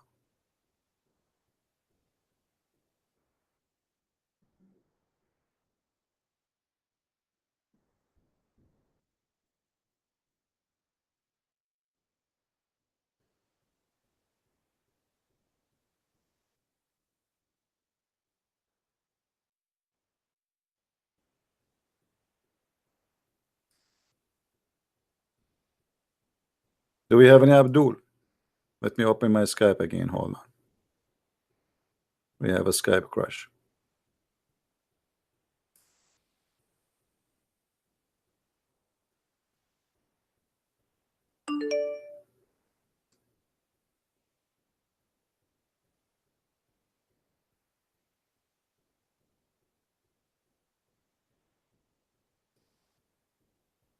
Let us see.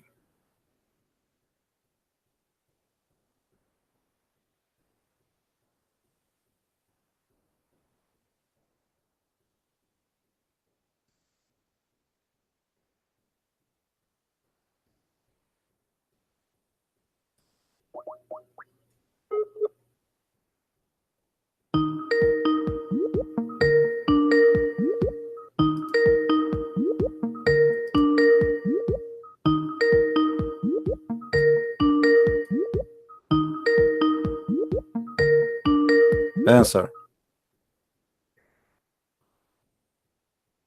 So what say you about this? Hello? Oh, hold on. I think I crashed, so I need to set up my audio again. Do you hear me now? Hey Christian, All why right. you are lying? Okay, let us see who's a liar. Do you agree with your prophet saying that Shaitan, he whispered into them and he told them that you will be living for eternity and your God don't want you to eat from it because if you do so you will become an angel? Yes or no? Did Adam forget what Allah told him or not? No. He No. forget because he did against what Allah No. told him. This is not forgetting. Here we go. The Shaitan, he just confirmed that he did not forget. He discussed with them. He said your God, your God was forbidden you. Here we go. Do you see it? Do you know how to read? It says your God has forbidden you from eating from this tree. So and he did against this because because Satan deceived no, him. no, read with me. It says here, thus did he lead them into guilt.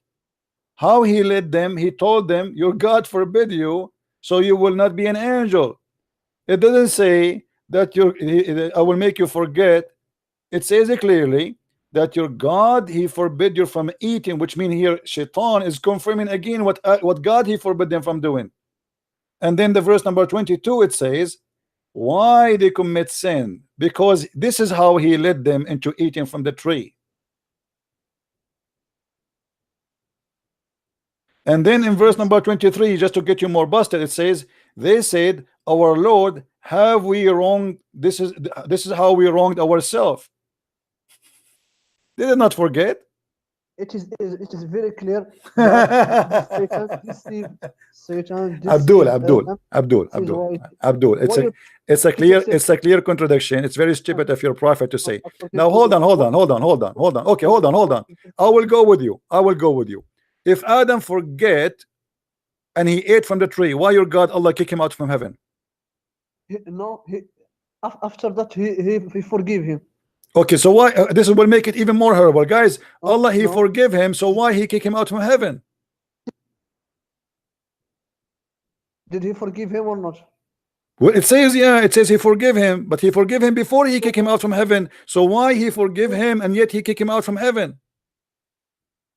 This is what he wants. What do you mean? If he forgive him, so are you saying to me in the God of Islam, he forgive me, still he will send me to hell? No. So why he forgive him, kick him out from heaven? How the guy, first of all, if this is about forgetting, this is not a sin. I can show you your prophet forgetting Quran. Is forgetting Quran a sin? Is forgetting Quran a bigger sin, or eating apple bigger sin? You be honest with me. What? Is forgetting Quran bigger sin, or forgetting to eat the apple is bigger sin? Which one is bigger? None of them is a sin. It's according to, is it intentional? None of them is a sin. So you are okay, look at this madness. So why they are asking Allah for forgiveness? If you do it intentionally or not, this is the point. My friend, if this is not intention and he did just forget, why your God Allah want to punish him and send him out of heaven? And why he's asking it? What, you are the one who said he forgive him. If this is not a sin, forgive him for what then? He didn't kick him out because he, my friend, he kicked him out focus with me, focus. You just said that Allah he forgive him. You said Allah forgive him, and you said that Adam did not commit sin. Allah forgive him from what if he did not commit sin? If I did not commit sin, why Allah forgive me? Forgive me for what? For a mistake and not a sin. What? A mistake. Oh, it's your mistake now. It's a mistake. There is a difference between mistake and sin. My friend, no, you are the one who said, hold on, you are the one who said, forgive me for a mistake. So yes. What is this mistake? Allah, he gave you only one law. Well, I have a mistake too. What is the mistake? I broke the command of Allah. No, this is a sin. No, you see the hypocrisy. You see the hypocrisy. When you want, it's a mistake. When you want, it's a sin. If Allah he gave Adam only one command, what kind of Adam? This Adam who cannot even just not eat from a whole heaven, but this tree, stay away from it. This is a mistake. Are you saying you don't forget? Are you saying you don't forget anything? My friend, this is not a forget. And here, Quran in front of you. Are you stupid or what? Isn't it the Quran says that Shaitan he came to them and he said to them, yes, Allah forbid you from eating. No, it says this is how he this. Okay, do you want me to read the interpretation now? Go to interpretation of the verse that he. Okay, we will go to the both.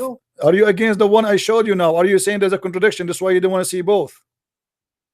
Go to the second to understand more this verse. Okay, let us go first to the one you choose, as you choose. Chapter 20, verse number 115. Are you okay with that? Go it. Okay, here we go. You will be exposed, my friend. Let us see. Let us see. Everybody will laughing. Already people are laughing. So stupid, my friend. Let us see who is the stupid here. Yeah, the one who speak about long penis is the smart. Yes, this is what you love. Yeah.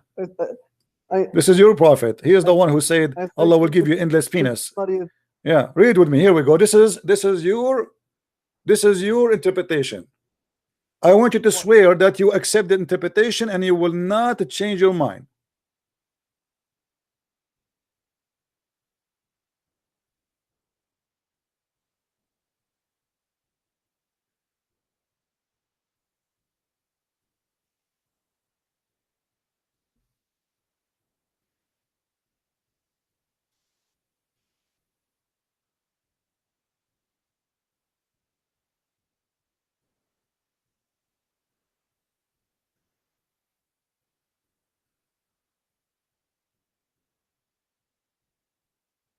What happened? What is your read? I'm saying to me, okay, here we go. It's in front of you. I'm asking you, yes. Are you going to stay with this interpretation? Do you agree with it, my friend? Okay. Yes. So now if this is against the other verse, then you have to agree. You have to agree that Islam is a false religion. What do you think? If this is against what the other verse is saying, you have to agree that your prophet and your Quran is a stupid Quran. What do you say? The contradiction is in your mind, my friend, because you. Okay, we will see. We will see. We will see. So if we show the other one, are you willing to say this is a clear contradiction? Don't impose your understanding in the Quran. I'm not imposing. Here we go. We will go to chapter 7. So here it says they forgot, correct? Do you agree that they forgot? Do you agree that they forgot? They forgot because. Okay, here we go. We will go now to chapter 7 verse number 20, and everybody will laugh in a second. Hold on, you are the one who asked for it. Live with it. Here we go. Read this verse. Yes, we did read it already. We showed it in the screen for 5 minutes, 10 minutes. Here we go. This is it, chapter 7 verse number 20. Read it and laugh with me.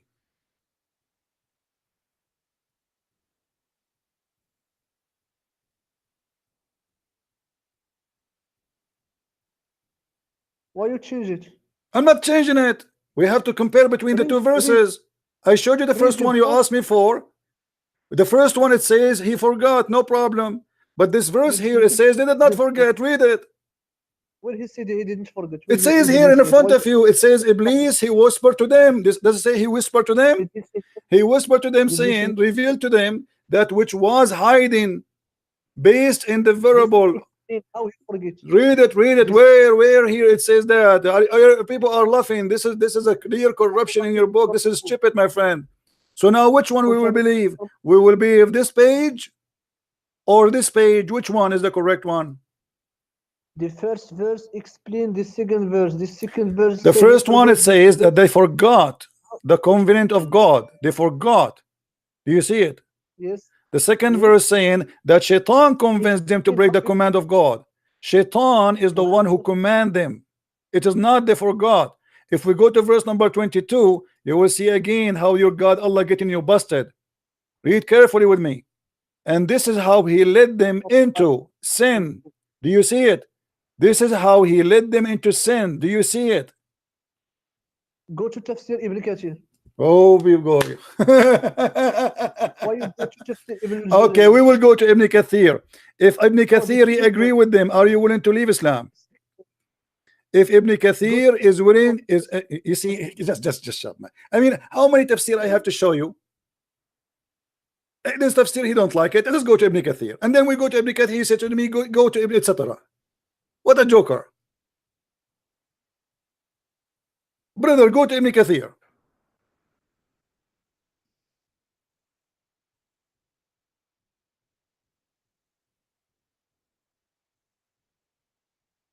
This is how stupid, how they try to defend. No, don't call me, don't call me. Everybody is laughing. We showed you the interpretation, and we can change interpretation as much as you wish. All of them, they say the same. And it doesn't matter really how many times I change it, still you will say the same. Now I want you to send me text in Skype. I will show it in the screen. I want you to say whatever Ibn Kathir he's saying, I accept. Be a man. Can you?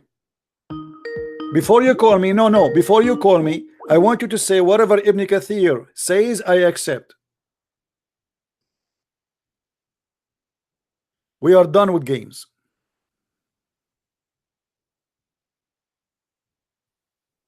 Are you willing to say that? Sure not.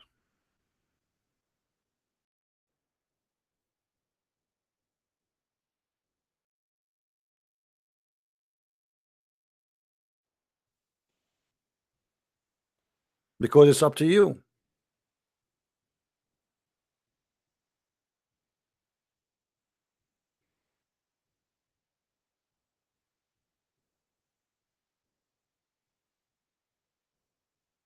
Right?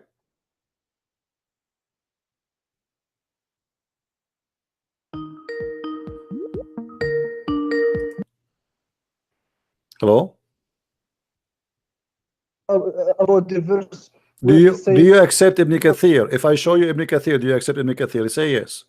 Yes. Can you go to okay, hold on. So guys, in the front of everybody, if Ibn Kathir agree, he will agree. Let us go to Ibn Kathir. Be my witness, everybody.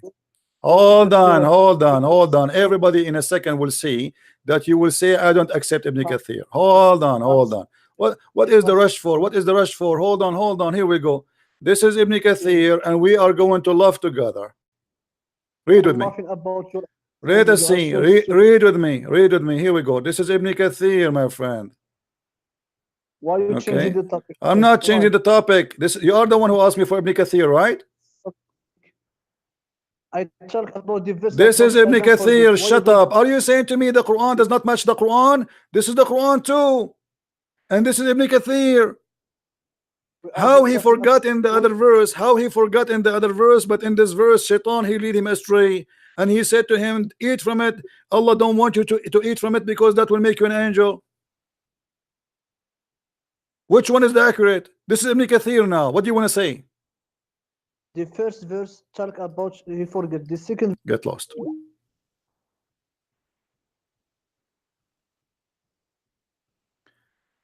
Ali Shah, why you don't call me Ali so we can love?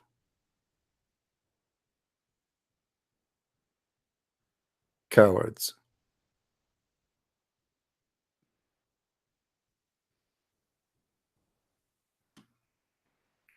Cowards as cowards. Do you see, guys, and the stupidity? This religion cannot hold. You have to put concrete and glue to hold it together. It doesn't hold together.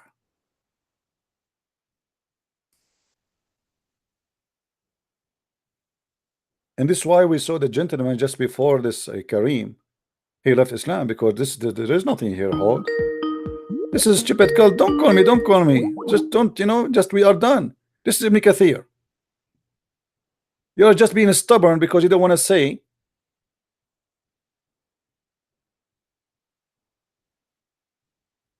Even Ibn Kathir, he says that Allah, he made it clear for you so you don't go astray. So how they went astray, Ibn Kathir explained. So, O Adam, shall I lead you to the tree of eternity and to a kingdom that you will never waste away.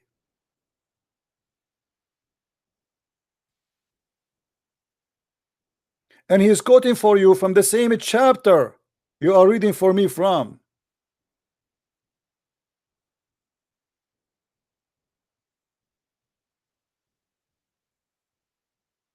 This is Ibn Kathir. When they want Ibn Kathir is bad, when they want Ibn Kathir is wrong. And that cannot be true, that both of them, they are right. Because either he is forgot, by mistake he did, or Shaitan, he did lead them into sin. Both cannot be true.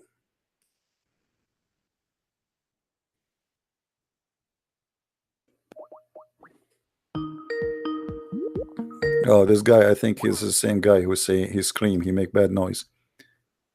Forget him.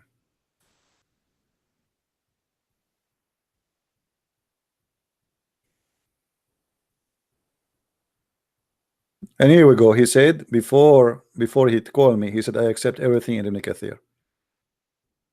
You see it?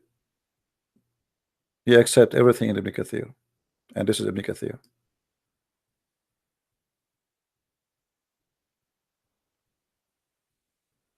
This is Ibn Kathir.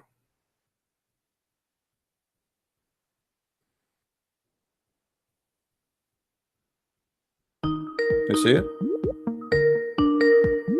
Why you keep calling me? Is that Ibn Kathir or I'm showing you something wrong? Go to Tabari. Can you go to Tabari? Okay, now so we go to the Tabari, guys. We start with Jalalain. He asked me for At-Tabari. We go to we go to Ibn Kathir. We go to Ibn Kathir, and now go to At-Tabari, where we are going to end tomorrow. Because Tabari, do you know what he said? Blah, blah, blah, blah, blah, blah, blah. Aren't you the one who said to me go to Ibn Kathir a second ago? They are saying the same thing. Yeah, come on, just go. Don't call me for today. Give me a break. I'm done with you. Please. I'm done with you. You see how much patience really I have with those Abdul? Go here, go there, go there. We jump like monkeys from place to place. And by the way, the question why Jesus have no sin? They have no answer. Why Jesus have no father? They say to you, Adam have no father. That's stupid of you to say. How Adam is going to have a father if he's not born? We are talking about a person who is born. In the Quran, chapter 25, verse number 54, it says, وَجَعَلْنَاهُ نَصَبًا 52, وَجَعَلْنَاهُ نَصَبًا وَصِهْرًا. We made every creation after Adam and Eve nasaban wasara, which means by sexual relationship and marriage. Every human being. But this is a mistake again in the Quran, because the Quran forgot about Jesus.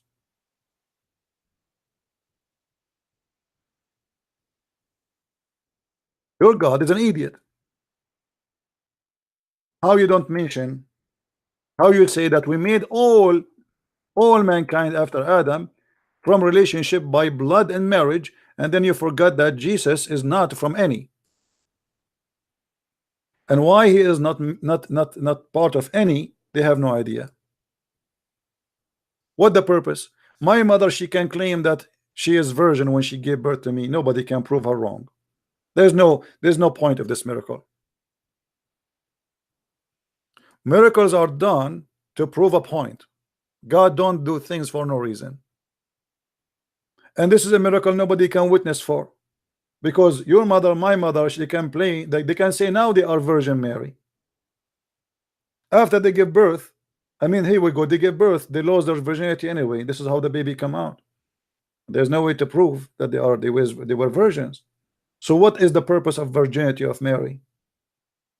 And why does God did not do it to anyone else except Jesus? What about Muhammad? Muhammad is the highest messenger for Allah, yet he is a son of a kafir woman and a son of a kafir man.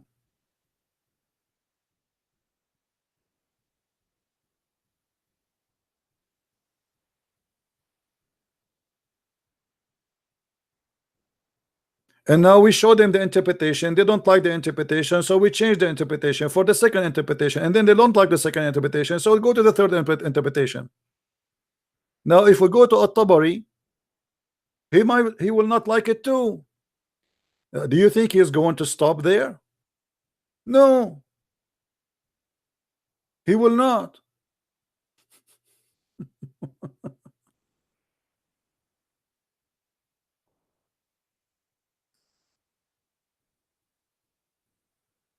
He will not. It just, you know, it's just their fiction and their stupidity. But be stubborn, because this is the only way we can survive it.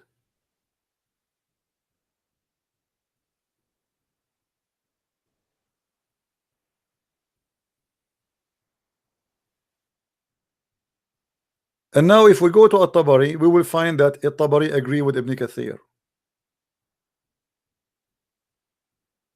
This guy, he have no idea what he's talking about.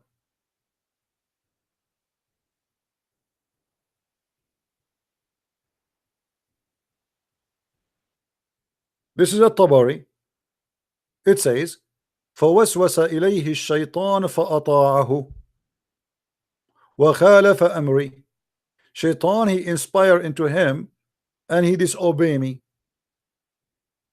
and this is why I punished him. Do you see it? At-Tabari agree with Ibn Kathir.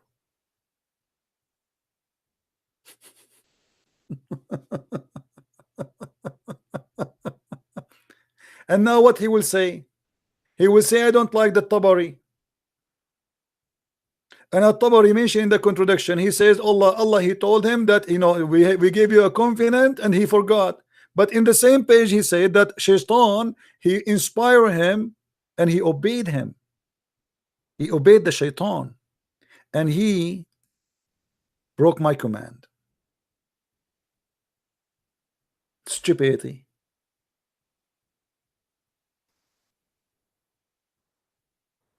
And then Allah forgive Adam, and after he forgave him, he kicked him out from heaven. What a madness. So what the forgiveness mean?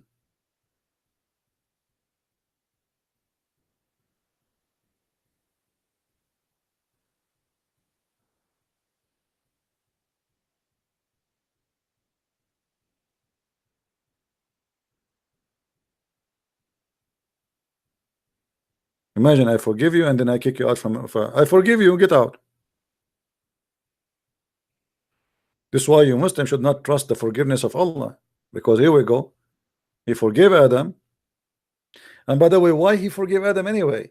I mean, even the hadith says that Adam, he did not commit any sin based on Muhammad, because it was, this is, which is a contradiction for the Quran. It says it's written in his fate 40 years before his creation, and the hadith is so clear. Adam, he said to Moses, do you blame me?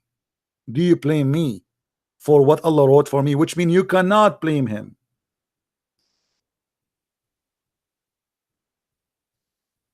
Do you blame me for an action? What action?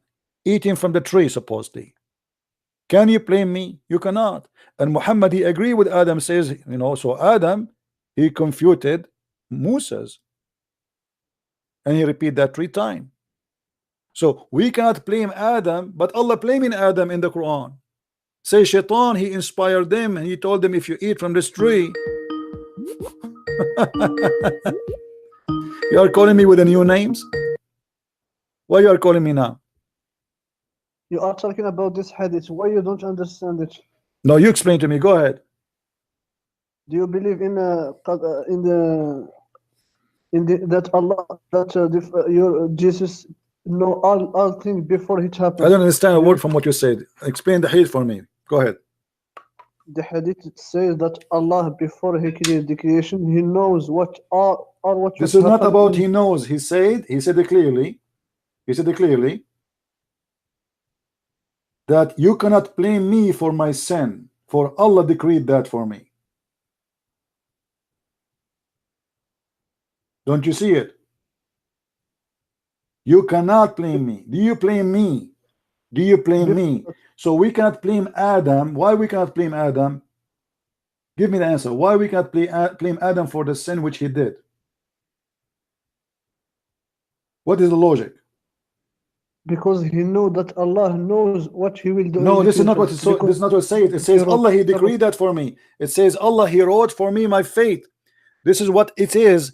Let me show you another hadith to make you more clear for you. You Muslims are hold on. Read with me this hadith and laugh. Do you see it? Does it say, read with me carefully, and everybody read with me please, and laugh at this cult. Do you blame me?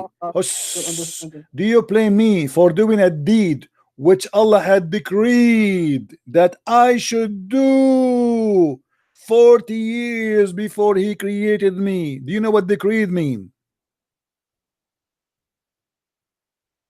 Do you know qada or qada? Yes, so Allah, he decreed that for him, so you can't blame him. So if No, Allah, he make you you know, come on, don't call me please today again. I'm going to vomit, my friend. Are you slow? Are you stupid or what? It says Why? Allah, he decreed for me. Do you blame me? The guy blaming him for what? Blaming him for the sin. Because of you, we are out of heaven, correct? No. Yes, Moses says that to him. Adam said to Moses, you deprived us and caused us to come out from paradise. So Musa saying to Adam, shut up, that because of you, you caused us to go out of paradise. Adam said to him, do you blame me for what Allah decreed for me as an action which I must do 40 years before he created me? Do you see it? Yes, but your understanding is wrong. Oh, what is that wrong? Why? My friend, everybody is laughing. Everybody is laughing. Okay, read this one for me. Read this one for me. Does it say Allah had ordained for me? Do you see it? Allah had ordained for me. What ordained for me mean?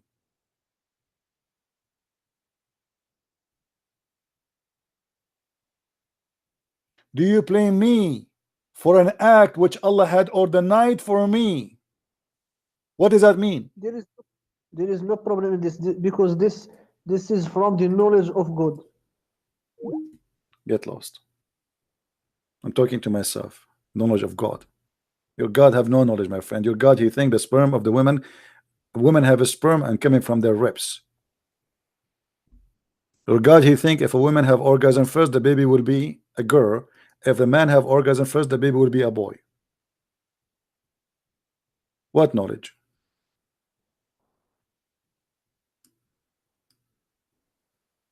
What knowledge? The hadith is so clear. that everything I did, it's not my crime. You cannot blame me. It's not me who made you go out of heaven. It is what Allah He wrote for me in my destiny. It's an act, it's an action I have to do.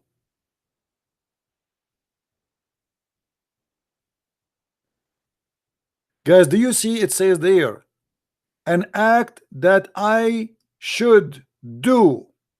I should do. It's an act. It's like a person going to be an actor in a movie, and then the director, he says to him, you have to do that in the movie. You have to say this, you have to do that. So do you blame me for a script I just did, written for me, as it's written for me? I did it, and I should do. I have no choice to do or not.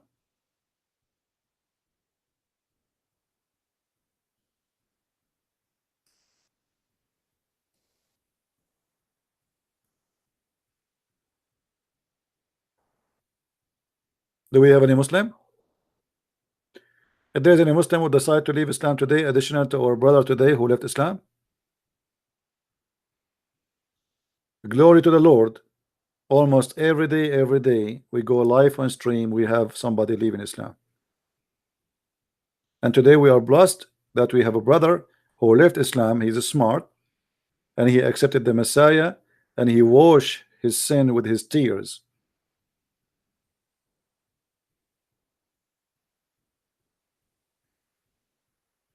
And this is what making the Muslims go upset, to see Muslims leaving Islam. And they cannot answer me, as you see. All what they have is their foolishness. And the foolishness is coming not because you're a fool, but because you are defending the fool. When you defend the fool, you look like a fool, and you look fooler than the fool. I look smart for our following the God, the true God, not because I'm smarter than you. You say to me, let me show you this, just to show you how stupidity work. A Muslim in YouTube, he posed for us in one of this in the last video I made. Why Jesus cannot be God? I mean, this is something they keep repeating. Why Jesus cannot be God? Why Jesus cannot be God? I wish they have a reason which can be taken as a reason, really. As an example, say to me Jesus is a sinner. Say to me Jesus is a criminal. Say to me Jesus is a bad person. They cannot say that. All what they say is something silly. God cannot be born. What? God cannot be born? Who said to you that God was born? When we say that Jesus is born of Mary, does not mean Jesus just started, does not mean that God just born. What it's meant, because Jesus said, before Abraham I am, my friend. It is not this day where Jesus, he just came to existence. This is the flesh of the man. God cannot be born.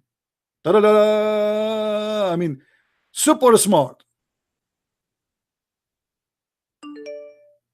God cannot be born, but God can be a leg. God cannot be born, but God can be stupid in Islam. God cannot be born, but God, he will forget what he said in the previous letter or page. All what they have, look at those reasons why Jesus cannot be God. Read and love. 10 reasons. And by the way, I answer all those which is funny and stupid. God cannot be born. We don't believe that God is just born, my friend. Christians, when they celebrate Christmas, they are not celebrating the birth of God. God exists before the birth we celebrate. Jesus said, before Abraham I am. Now you explain to me how that can be. How he exists before Abraham. Even the Jews, they said to him, how you can say that if you are not even 50 years old?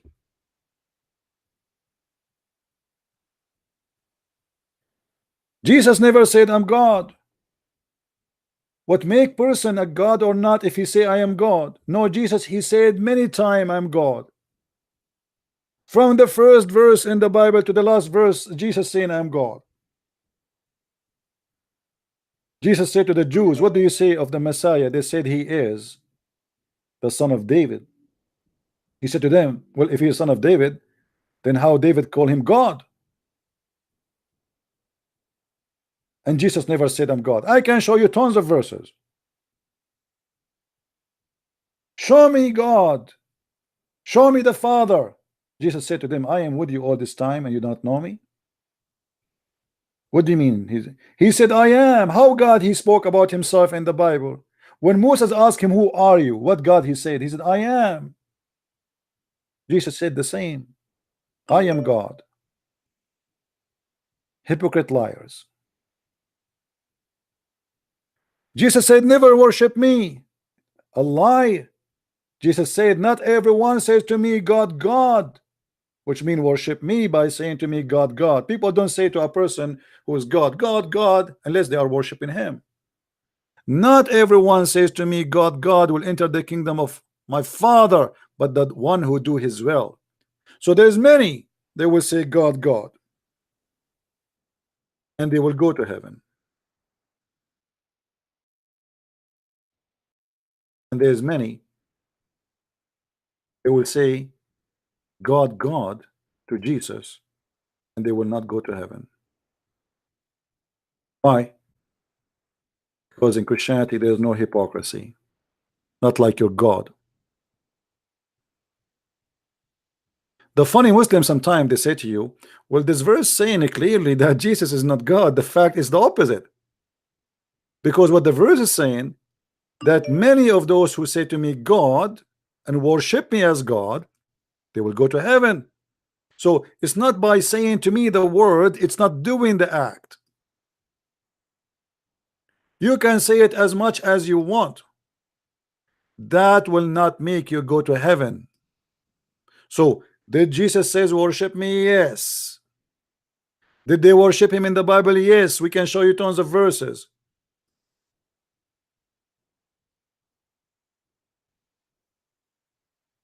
Matthew 7. Judge not, that ye be not judged. For with what judgment ye judge, ye shall be judged. And with what measure ye mete, it shall be measured to you again. And why beholdest thou the mote that is in thy brother's eye, but considerest not the beam that is in thine own eye? How wilt thou say to thy brother, let me pull out the mote? The Muslim they speak about we are pagan when they are the one who kisses stones. Where is the paganism in Christianity? They are the one who go to a stone, go around the stone, kiss a stone, and touch a stone to forgive their sin. And you are talking about paganism. So Jesus says to people like you, before you speak about little thing in the eye of somebody because you think you're blind, go and see the tree which is blocking all your eye. Before you lecture us about what is right, what's wrong, go and look at your religion, which everything in it is false and stupid. A God who wanna provide us vagina. Your God even have a lack of dignity. Because imagine I go to a God and this God he says to me, if you believe in me, let me show you what I have for you in the box. What you have for me in the box, Allah? Can you show me, please? I have naked women for you, horny. Each time you have sex with them, they will jump on you. They will be all over you. So here we go, you have a God. But your God obviously is a perverted God. What about you prove to me that your God, he is the God of dignity? Guys, if you watch the previous videos, you will see the Muslims, they are calling me, including this guy who called me today, saying, yes, in the heaven of Allah, we have no problem to have sex with our mother. Sex with our children. Sex with our niece, our sister, our grandmother. Even sex with men and boys. And that is God? They confirm to us that in the heaven of Islam there is no morality. And I agree. There's no morality. For this is the heaven of the devil. The devil, he invites people who have no morality to be part of his party.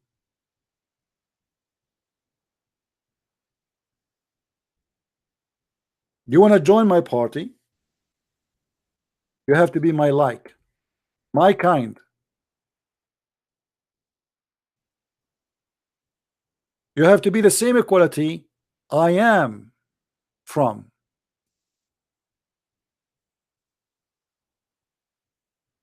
Everyone goes where he belongs, my friend. The horny God invite the horny men. The holy God, he invite the holy ones to be in his kingdom. Out of thine eye, and behold, a beam is in thine own eye. Thou hypocrite, first cast out the beam out of thine own eye, and then shalt thou see clearly to cast out the mote out of thy brother's eye. Give not that which is holy unto the dogs, neither cast ye your pearls before swine, lest they trample them under their feet, and turn again, and rend you. Ask, and it shall be given you. Seek, and ye shall find. Knock, and it shall be opened unto you. For every one that asketh receiveth, and he that seeketh findeth, and to him that knocketh it shall be opened. Or what man is there of you, whom, if his son ask bread, will he give him a stone? Or if he ask a fish, will he give him a serpent? If ye then, being evil, know how to give good gifts unto your children, how much more shall your Father which is in heaven give good things to them that ask him? Therefore all things whatsoever ye would that men should do to you, do ye even so to them. For this is the law and the prophets. Enter ye in at the strait gate. For wide is the gate, and broad is the way that leadeth to destruction, and many there be which go in thereat. Because strait is the gate, and narrow is the way which leadeth unto life, and few there be that find it. Beware of false prophets, which come to you in sheep's clothing, but inwardly they are ravening wolves.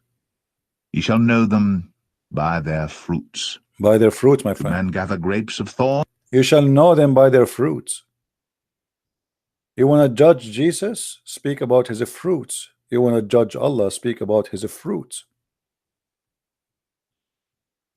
If the God of Islam is not satanic, how he made his prophet in love with the children to have sex with them?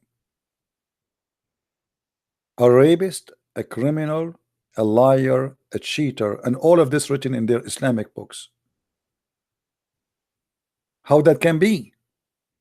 How the best of Muslims can be like this, unless the God of Islam is the same as that? If this is the best I choose for you, what is the worst?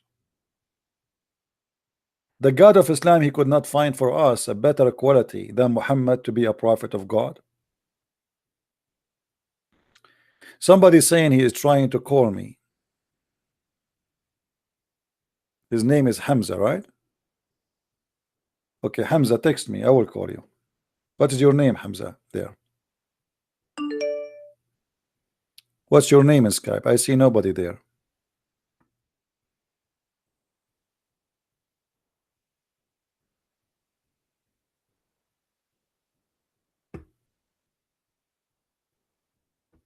Okay, this is Hamza. Let's see Hamza. Yes, Hamza, how are you? Can you hear me? Hello. Hold on. Yes, I hear you. Go ahead. What do you want to say to us, Hamza? What do you want to discuss? You're talking what about what is making Islam as a religion for you from God? Give me a reason. Anything. First of all, we base Islam on Quran, first and foremost, not scholars and hadith. And how? What is the proof that we should base the Islam in the Quran only? Not only, we can follow whatever hadith from anywhere, from Bible, from Bukhari or other. Okay, sources. the Quran says you do mut'ah. Hadith says you don't do mut'ah. Which one you follow? Can you explain the word? I'm not so familiar with Arabic. You do not know what mut'ah means? I'm revert from Christianity. There's nothing that's called revert. This is false. You know, you are a person who believe in the devil. You are not a Wait. revert is to believe in the same You can God. have your opinions. You can have your opinions. But, No. This is not my opinion. This is not opinion. My My religion friend. says it's reverting. No, this is not true, because even this is Okay, not, but that's your actually this is opinion. even against the Quran. This is against the Yeah. Quran, because the Quran says Wait. that the Christians, they will go to hell and they don't worship the same God. So how you say to me we Every- revert? Okay, wait. Every baby is born Muslim in Islam. Okay, thank you That very means much. every baby is following what God. Okay. Like do babies will he go? simply does what God wants. Do babies from go baby. to hell? As long you are saying to me every baby is born as a Muslim. Yes. Do babies go to hell? No. Are you sure? So if they go to hell, if somebody says to him, they go to hell, what do you say to him? They can believe what they want. I don't believe in that. But do you say they are wrong? Well, yes, in my opinion, All in right. my religion. In your religion? Well, your prophet is the Yes. one who said so. I want you to look with Yes, me in but the I screen. reject it because it's against the Ah, Quran. hold on. Where this is against the Quran, it says that if you are a baby and born, you will go to hell or go to heaven, and this is against the Quran. Where it says that? Can you show me the verse? Where it says that babies. You see, you rejected what I said to you before even you read it. No, wait. Well, this is your Where- prophet. This is your prophet. He said, wait. Aisha.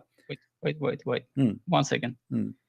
I don't consider all of Bukhari Sahih. You see, although it's not I- up to you to consider. wait, You are the wait, one. Hold wait, on. You wait. see, you are playing games with me. Who are you to yes, consider or not to consider? Who are you? No, I have the Quran and Fitrah. Who are you to consider? Isn't it Islam religion is established before your existence? It has nothing to do with who I am. No, It has no, to it's do have to do with who you truth. are, because what authority you bring to me to say I don't consider this, I don't consider that. Who are you? Yes, because So are you going to design Islam as you wish, the way you wish, the way you like, no, or the way no, it we can't is? do that. Okay, this is Islam, No. my friend. This is your prophet. He said that. So do you No, we accept can't- what we can't- we Muhammad can't said say- that? Wait. Okay, who are you to say that this is from Muhammad Sallallahu Alaihi Wasallam? Because you Muslims witness for that, and your prophet he who- witnessed who for is that. you to Hold say on. this? When No, you you said to said me, this hold is on, you true. see, let me prove You you. blindly follow them, Let me prove the right? hypocrisy You you have. blindly follow them You from are the one mouths who said from to me. people, You not are the God, one who said to right? me, everyone is born You as a don't Muslim. listen to Shut up. good, You are the or one what who said is, to me. You are the one who said to me, everyone is born as a Muslim. Who are you Yes. to confirm that this is true or not? How you were able to know that this is true? because every child is born in upon the fitrah. What fitrah mean? Means innate nature. Like it means upon God breathes into them. My friend, and, my friend, let me show you how stupid what you just said. So everyone is born based on the fitrah, the same hadith, right? No, they're born upon the fitrah. Yeah. My friend, okay, the same hadith you showed me is the same hadith So will they prove know Muhammad right is a from false wrong. prophet. Now you cannot say I don't agree with this hadith no more. Wait. Are you going to say to me after I can read the hadith. read the hadith for you? Okay. It is not You can sahih. read the hadith. Okay, here we go. It doesn't matter if No it's, baby is graded born. sahih Read with because me. the chains- Okay. Hold on. The chains No may be- no baby is born. Hold on. No baby is born, but upon fitrah. It is his parents who make him a Jew or a Christian or polytheist. A person said, what is your opinion if you would die before reaching the age of etc.? He said, Allah knows best what will happen to him. This is the same hadith you said to me. A guy, he said to him, what if somebody die before he reached the age to know? Yes. He said to him, Allah knows best. This is the same hadith you gave to me. So how you said to me a second ago that a child who is born, he will go for sure, he is just a baby, infant, he will go to heaven, and you didn't agree with the one who said that, and this is the same hadith you gave me, says Muhammad himself is not sure. Oh, wait. It doesn't say that babies go to hell, or It says that. It says it's no, only it doesn't- Allah it know. doesn't. It says yeah. Allah alone who knows what they would be doing. Yes, You do not know. Because this is a fallacy. Because you are saying that. Wait. You're saying that Allah doesn't know who he can No, judge. I am not saying that. I'm not saying No, that. because No, I'm not these saying people- that. these You are people- slow. no. You are slow. I am saying No, that absolutely Muhammad not, said. absolutely not. Muhammad said. Absolutely not. Muhammad said. Muhammad said. Allah- I didn't say Allah. Allah can Oh, judge shh, let me explain. who Let me explain. he Don't be slow. wants Use some olive oil in your accordingly. head. Hold on. No, wait. Shut up. Shut You- up. yours- It says you're Allah trying to make a alone point from knows. this hadith. They told him, Uh, shut up. Shut up. Let me explain to myself. Let me explain myself, my friend. What's wrong with you? Will take me a second to explain what I meant. Don't guess what I meant. It says Okay. here, they ask him, what will Yes. happen for those who die before they became mature, before Yes. they can recognize? What Muhammad said, it is Allah alone who knows what they would be doing. Yes. So In- it is only Allah knows if they will go to heaven or to hell. I'm not the one who's guessing. So they ask him, what will happen to those who they are children who die before they reach the age of maturity? He said, only Allah knows. So how you confirm to me when you call me? I said to you, if a baby child, he go to if he die, he will go to hell or to heaven. You said to me, he will go to heaven. I said to you, if somebody says different opinion, is that wrong? You said yes, and this is your prophet. Your prophet saying only Allah knows, because this is not a decision to make based on sin. It is a decision made by to based on Allah, because Allah, and this is the total agreement with the other hadith I showed you, where a child who is born, he might go to hell. this is against the whole point of My friend, Islam this is the throughout whole Quran. against both your Because- point, but this is no, the hadith because you the accept. Quran says- This is the no, hadith you accept, no. my friend. This is the hadith. Look. You are the one who quote for me. You are the one who named for me. You are the one who said this is the proof that you are wrong. And now I'm showing you what you accept. Are you No, going to no. deny now what you accepted a second ago? No, this is a big fallacy because it says before. It's a big reaching the fallacy. age of It's a big fallacy. I adolescence. agree with you. But isn't it you who quote this Wait. hadith for me? Isn't it you who quote the same exact hadith for me? Yes. Okay, But so how it doesn't now the say same that they hadith will you go to quote for hell me, it or was anything sahih a second ago, and now you are as saying this is they are fallacy. Muslims. Guys, look at the hypocrisy. A second ago, this is the correct hadith to prove me wrong. Now we read the hadith for him, we explain it to him, and now he said this is fallacy. I agree, this is fallacy. Islam is false. And now, not only this, let me get you more busted, my friend. You yourself, are you said to me you are a person who convert to Islam, correct? My terminology is different. No problem, Than but yours. but you were not a Muslim, right? You are not born of a Muslim family. Well, if I was born a Muslim, then I was at some point a Muslim. Yes. So are you And at born of some a Muslim point, family or not? as we see in Please this, make in the this, answer clear. hadith, Why I you will- play I will- games? Why you play games? I I'm will- not asking you about Pepsi Cola. I'm asking you, No, are you born? According to Are okay, you wait, born wait. of a Muslim family? Yes or no? no, I'm not. Okay, this is mean your prophet is a liar, because your prophet saying that your parents is the one who made you Christian or a Jew or Yes, they polytheist. did. But in your They case, did. none of those So it's cases. not a lie. What? In this case, your case is not of those cases. If you are born from a Jewish family or a Christian or polytheist, you became a Muslim. So it's not your parents who made you. So Muhammad is a liar again. No. This is a big fallacy again because it doesn't say that. It says every that in front parent of you. no, Who is the one no, who made you no, believe it in the doesn't say religion? it- It says that. every- It says no. that. Stop being a liar. No, Who? no, It says. doesn't It say that. says. doesn't It say says that you are became a Jew because of your parents. Read with no, me. it doesn't say. Yeah, It says that. It says me, that. Yes, me, yes, but not everyone. Not everyone. Not Right? everyone. It says everyone. Yeah, It says because if you- everyone is okay, born okay, a if you are Muslim. You see born- how you are okay, shooting wait, yourself. wait. It is Let's you. go through this. Let's go through this. It is No, let's you go who through this. said everyone No, is let's- born as a Yes, Muslim. let me So what explain. is the Okay, original? let me explain what I mean. If you have a baby, you're a Christian and another Christian, and they adopt the baby, it won't be necessarily grown up as them, right? Because if you are born, Don't from tell them, me. Tell, right? tell that your prophet. Your prophet saying everyone It is born as doesn't a have anything Muslim. to be- Abdul, to do with Abdul, that stop being your stupid. parents. It doesn't have anything Stop to do being with your parents stupid. being Stop a being Christian. stupid. You are born Right? as a It Muslim, has as to you do said with to them me. growing up. You It are a, has to do with them growing up in certain circumstances that are outside of. get lost. You did not even were able to handle 30-second talking to me. You got yourself busted. And this is the proof that Islam is a stupid religion, because Muhammad himself is not the son of believers. How then you say to me that you became what you are because of your parents? How you say to me you became a convert?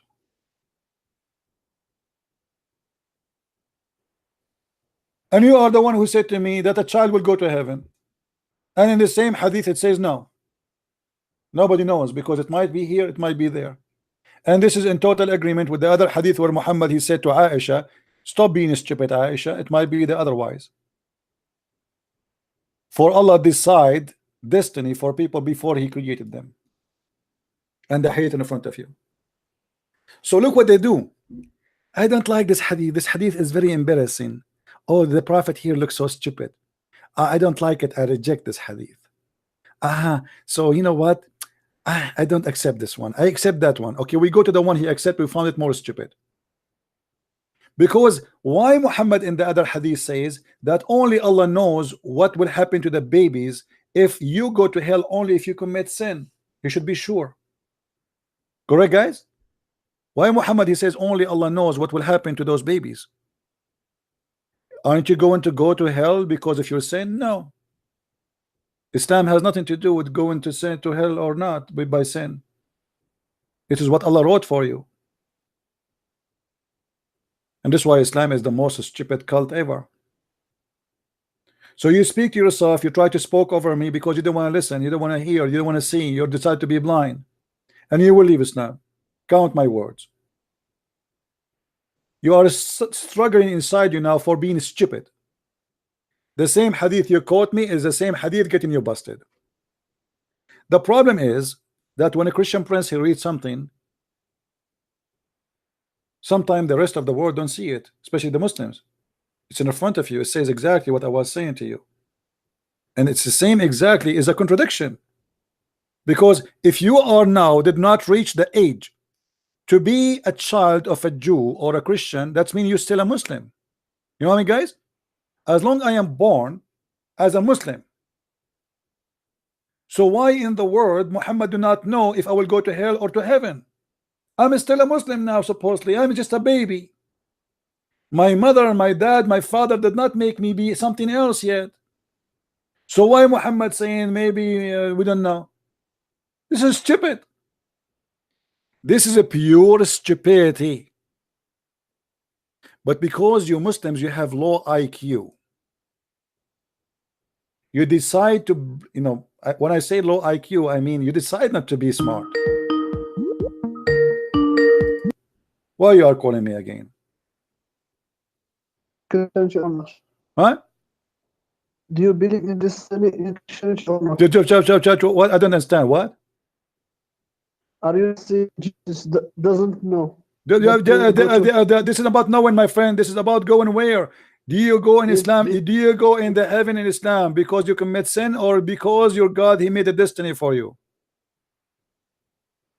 Why a child who never commits sin, a child who is a baby, why he will go to hell? Explain to me. He will go to hell. Here we go. It's in the front of you. Where he say here? There we go. Read it. This is Sahih Muslim and this is Sahih Hadith.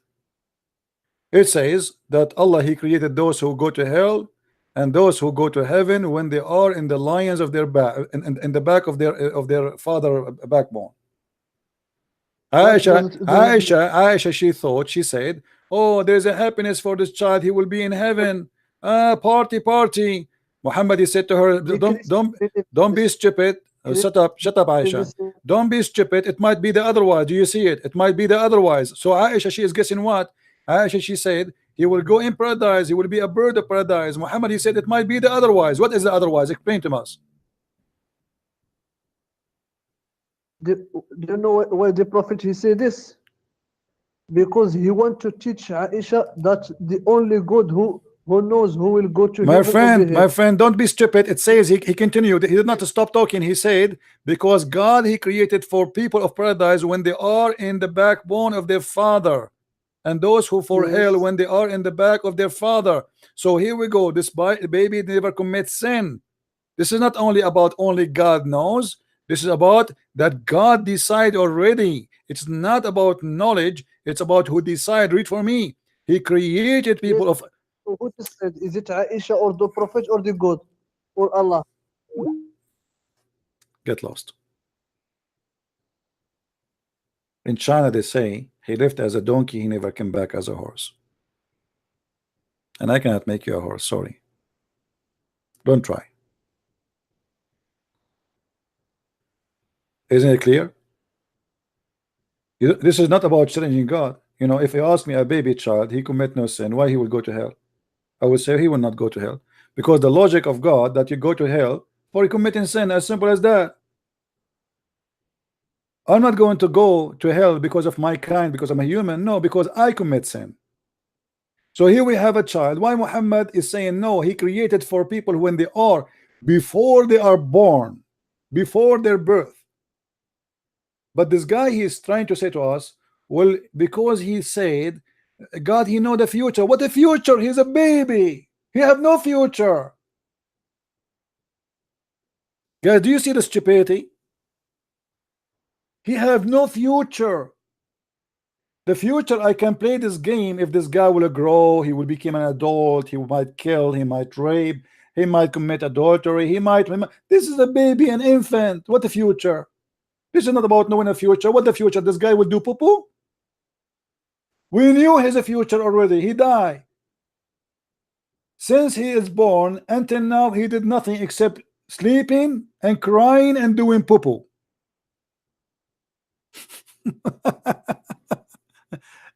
Guys, do you understand what I'm saying? What if we open the file of this infant? What we will find, at 7 o'clock he did poo-poo. At 7:30 he was crying. At 7:83 his mom, she changed his diaper. I mean, this is stupid. So what is about knowing the future? This guy, he have no future. He's a child, he's a baby. So knowing the future will not change anything. Sometimes I feel I'm speaking to cartoon. You know cartoon Mickey Mouse? The mouth is open and close, open and close, open and close, but there's no brain. There's no brain. And sometimes I wish I'm stupid, honest to God. Because when you are stupid, everything go fine. Those people don't make you upset. Because sometimes I feel I live in different galaxy. I'm not coming from, I mean, I don't know what kind of people those people are. How you cannot see it? What the future? What he knew the future? This is a baby. I know the future. Tomorrow he will piss more and he will do more poo-poo and he will cry.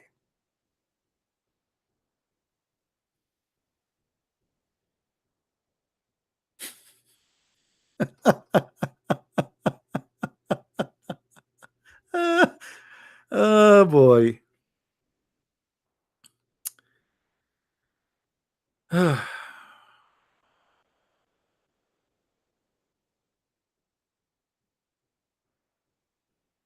Now I know why the word foolish exists. You have to be mentally ill. Literally. And I feel sorry for those men when they get married. I mean, imagine this guy and this guy, he will be a father and he will teach his children wisdom. If the father is like that, what is the kids will be? And what will happen to the wife? Islam says that women have half a brain. If you Muslim women have half a brain and your husband don't have a brain at all, so who's going to teach the children? God, you know the future. This is a baby.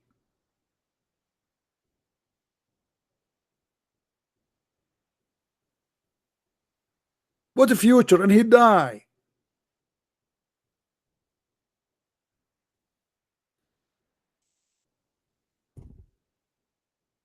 Madness and stupidity. And the other guy, he said to me, the prophet says everyone is born as a Muslim. What does that mean?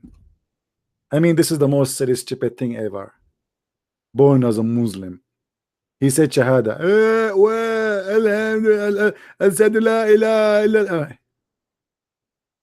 I agree. When I was a kid, I was a Muslim because I used to do it in my diaper. This is the only thing you have to prove that this is a Muslim. No brain. Put some dirt in the front of you, you put it in your mouth. That is a Muslim. Camel urine in front of him, he think it's whiskey. He drink it. That is a Muslim.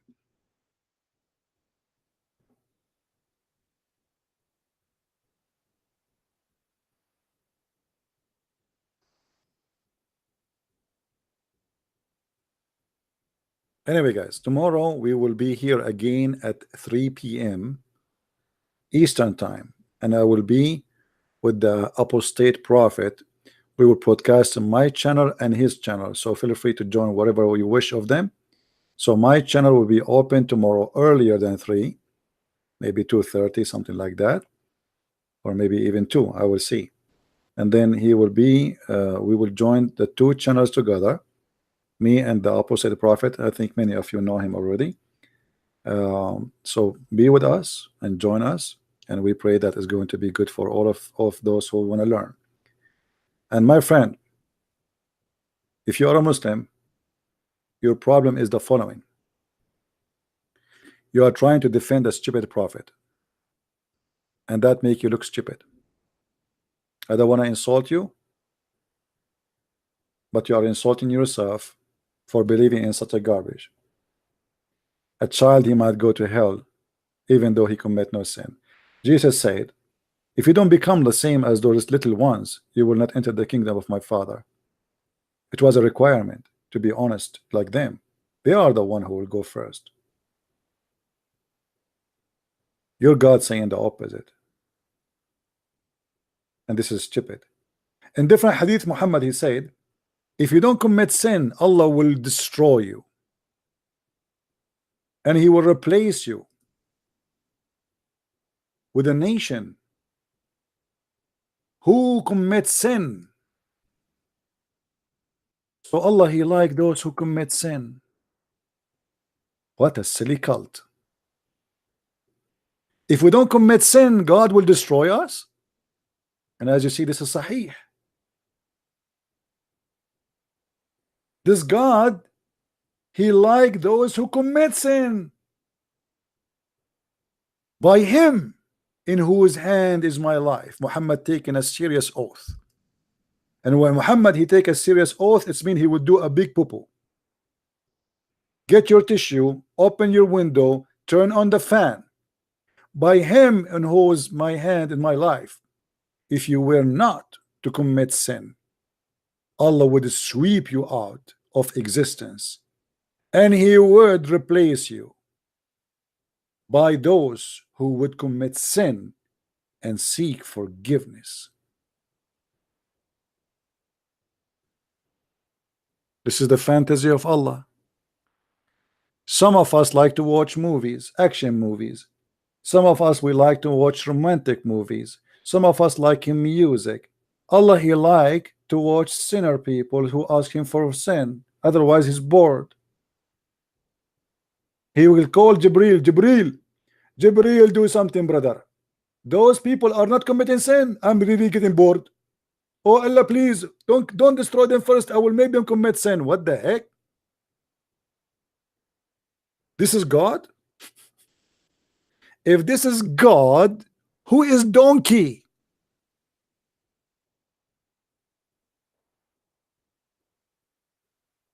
He wants people to commit sin so he can have fun. He is bored. Imagine people, they are peaceful like angels. I mean, this is boring for Allah. We want some rape. We want some action, huh? Killing, thief. Some guy is going from the window when I rape a woman. A guy is chasing a little girl. He want to kidnap her or rape her. Ah, yeah, we like that. You know, not people who they are good, commit no sin. I would destroy them all. This is boring, disgusting. And you are telling me that this is God? And this is the one you worship?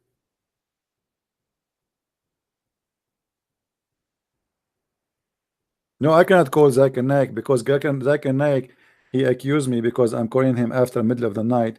He accused me of sexual harassment. I told you once of the time, don't call me after the middle of the night. And if you call me, I'm going to call the police for you. Brother Zakir Naik, but we have no other scholar except you. You are the only smart Muslim between all the Muslims. There's a sister ask you a question, why a Muslim woman, she can't be a prophet. Can you repeat please what she said? What you said to her? I will sit there asking question. Why in Islam there are no women to the prophet? And this is a very legitimate question. The reason in Islam, for sure, I confirm to you, in Islam there is no women to the prophet. And the reason for that is very limited. If a woman to become a prophet, you have to read the congregation. If to read the congregation, you have to bend over and you have to pray. And if you bend over, the Muslim will be disturbed and they can't pray. Brother Zakir Naik, are you saying that she cannot be a prophet because of her ass? When she bend over, everybody will look at her ass? Exactly, brother. So if we have Muslim in front of us, and see the women, and see it leading the congregation, and they do to do, and we do, and see it lead them bend over, the Muslim, they will go crazy. And he's right.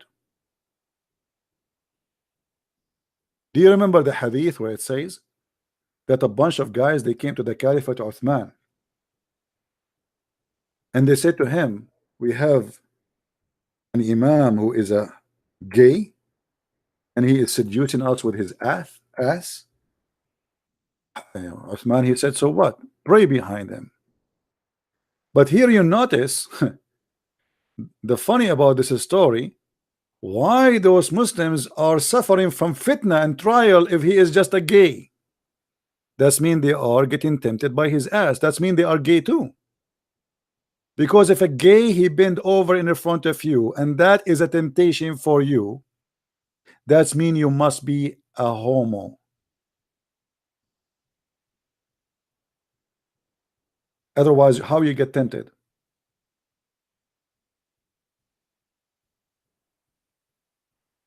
Correct? How a man can get tempted by a gay who is the leader of the prayer? And this is what Zakir Naik was saying. If a Muslim woman, she did the prayer, the Muslims will forget about Allah. They will focus on her ass.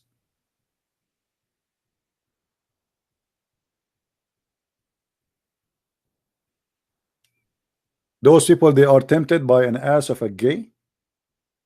Well, you must be a gay yourself. A man, he got in trial because of an ass of a gay. He must be a gay.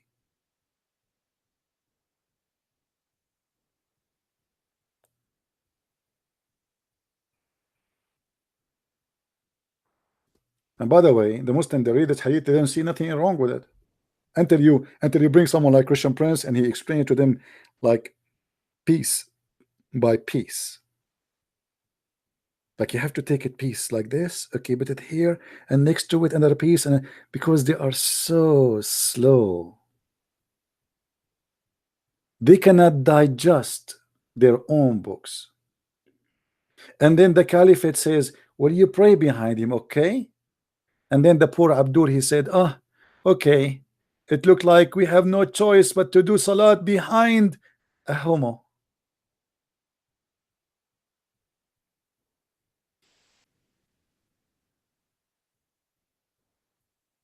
That is Islam, my friend. I'm not going to stay longer. I know there is 900 people listening, but we are done for today. I want to say thank you for everybody. If you like to learn more about Islam, if you are a Muslim especially, because most of people who read my books are Muslims actually, feel free to get my books from Amazon.com or Amazon Germany or etc. And we have it in many languages. And my friend Muslims, sorry if I offend you, but I am here to say the truth, and the truth always offend people. The truth is more important than me and you. Saying the truth is offensive. It hurt, but it's not my fault. I'm here to save you. I don't hate you. I don't hate Muslims. I will never hate Muslims. My Lord the Messiah, he said, love your enemy. We love you, and we will never hate you, even if the God of Islam try us to make hate to hate each other. I will not do that. I will not fail to the trap of Satan. I'm here because we love you, not because we hate you. May the Lord guide us all and show us the truth, and the truth will set you free. And this is why Jesus said, I am the truth. And Muslims, they say, where he said, I am God. One of the names of your God is the truth. Your God trying to copy the name of Jesus. But there's nothing truthful about your God. But yet he's trying to say, I am Jesus, worship me. Jesus said, I am the Alpha, I am the Omega, I am the beginning, I am the end, I am the resurrection. Whoever believe in me and die will live. And yet you say to me, where Jesus said, I am God, worship me. I am the resurrection, I am the life. I am who I am. I am the Lord. I am the beginning, I am the end. I am the light. I am the good shepherd. And there's no good but God. Thank you very much for being here, and may the Lord bless you. See you tomorrow at maybe 2 p.m. New York time, and we have our interview with Apostate Prophet. Be here and join us and tell your friends. Thank you very much.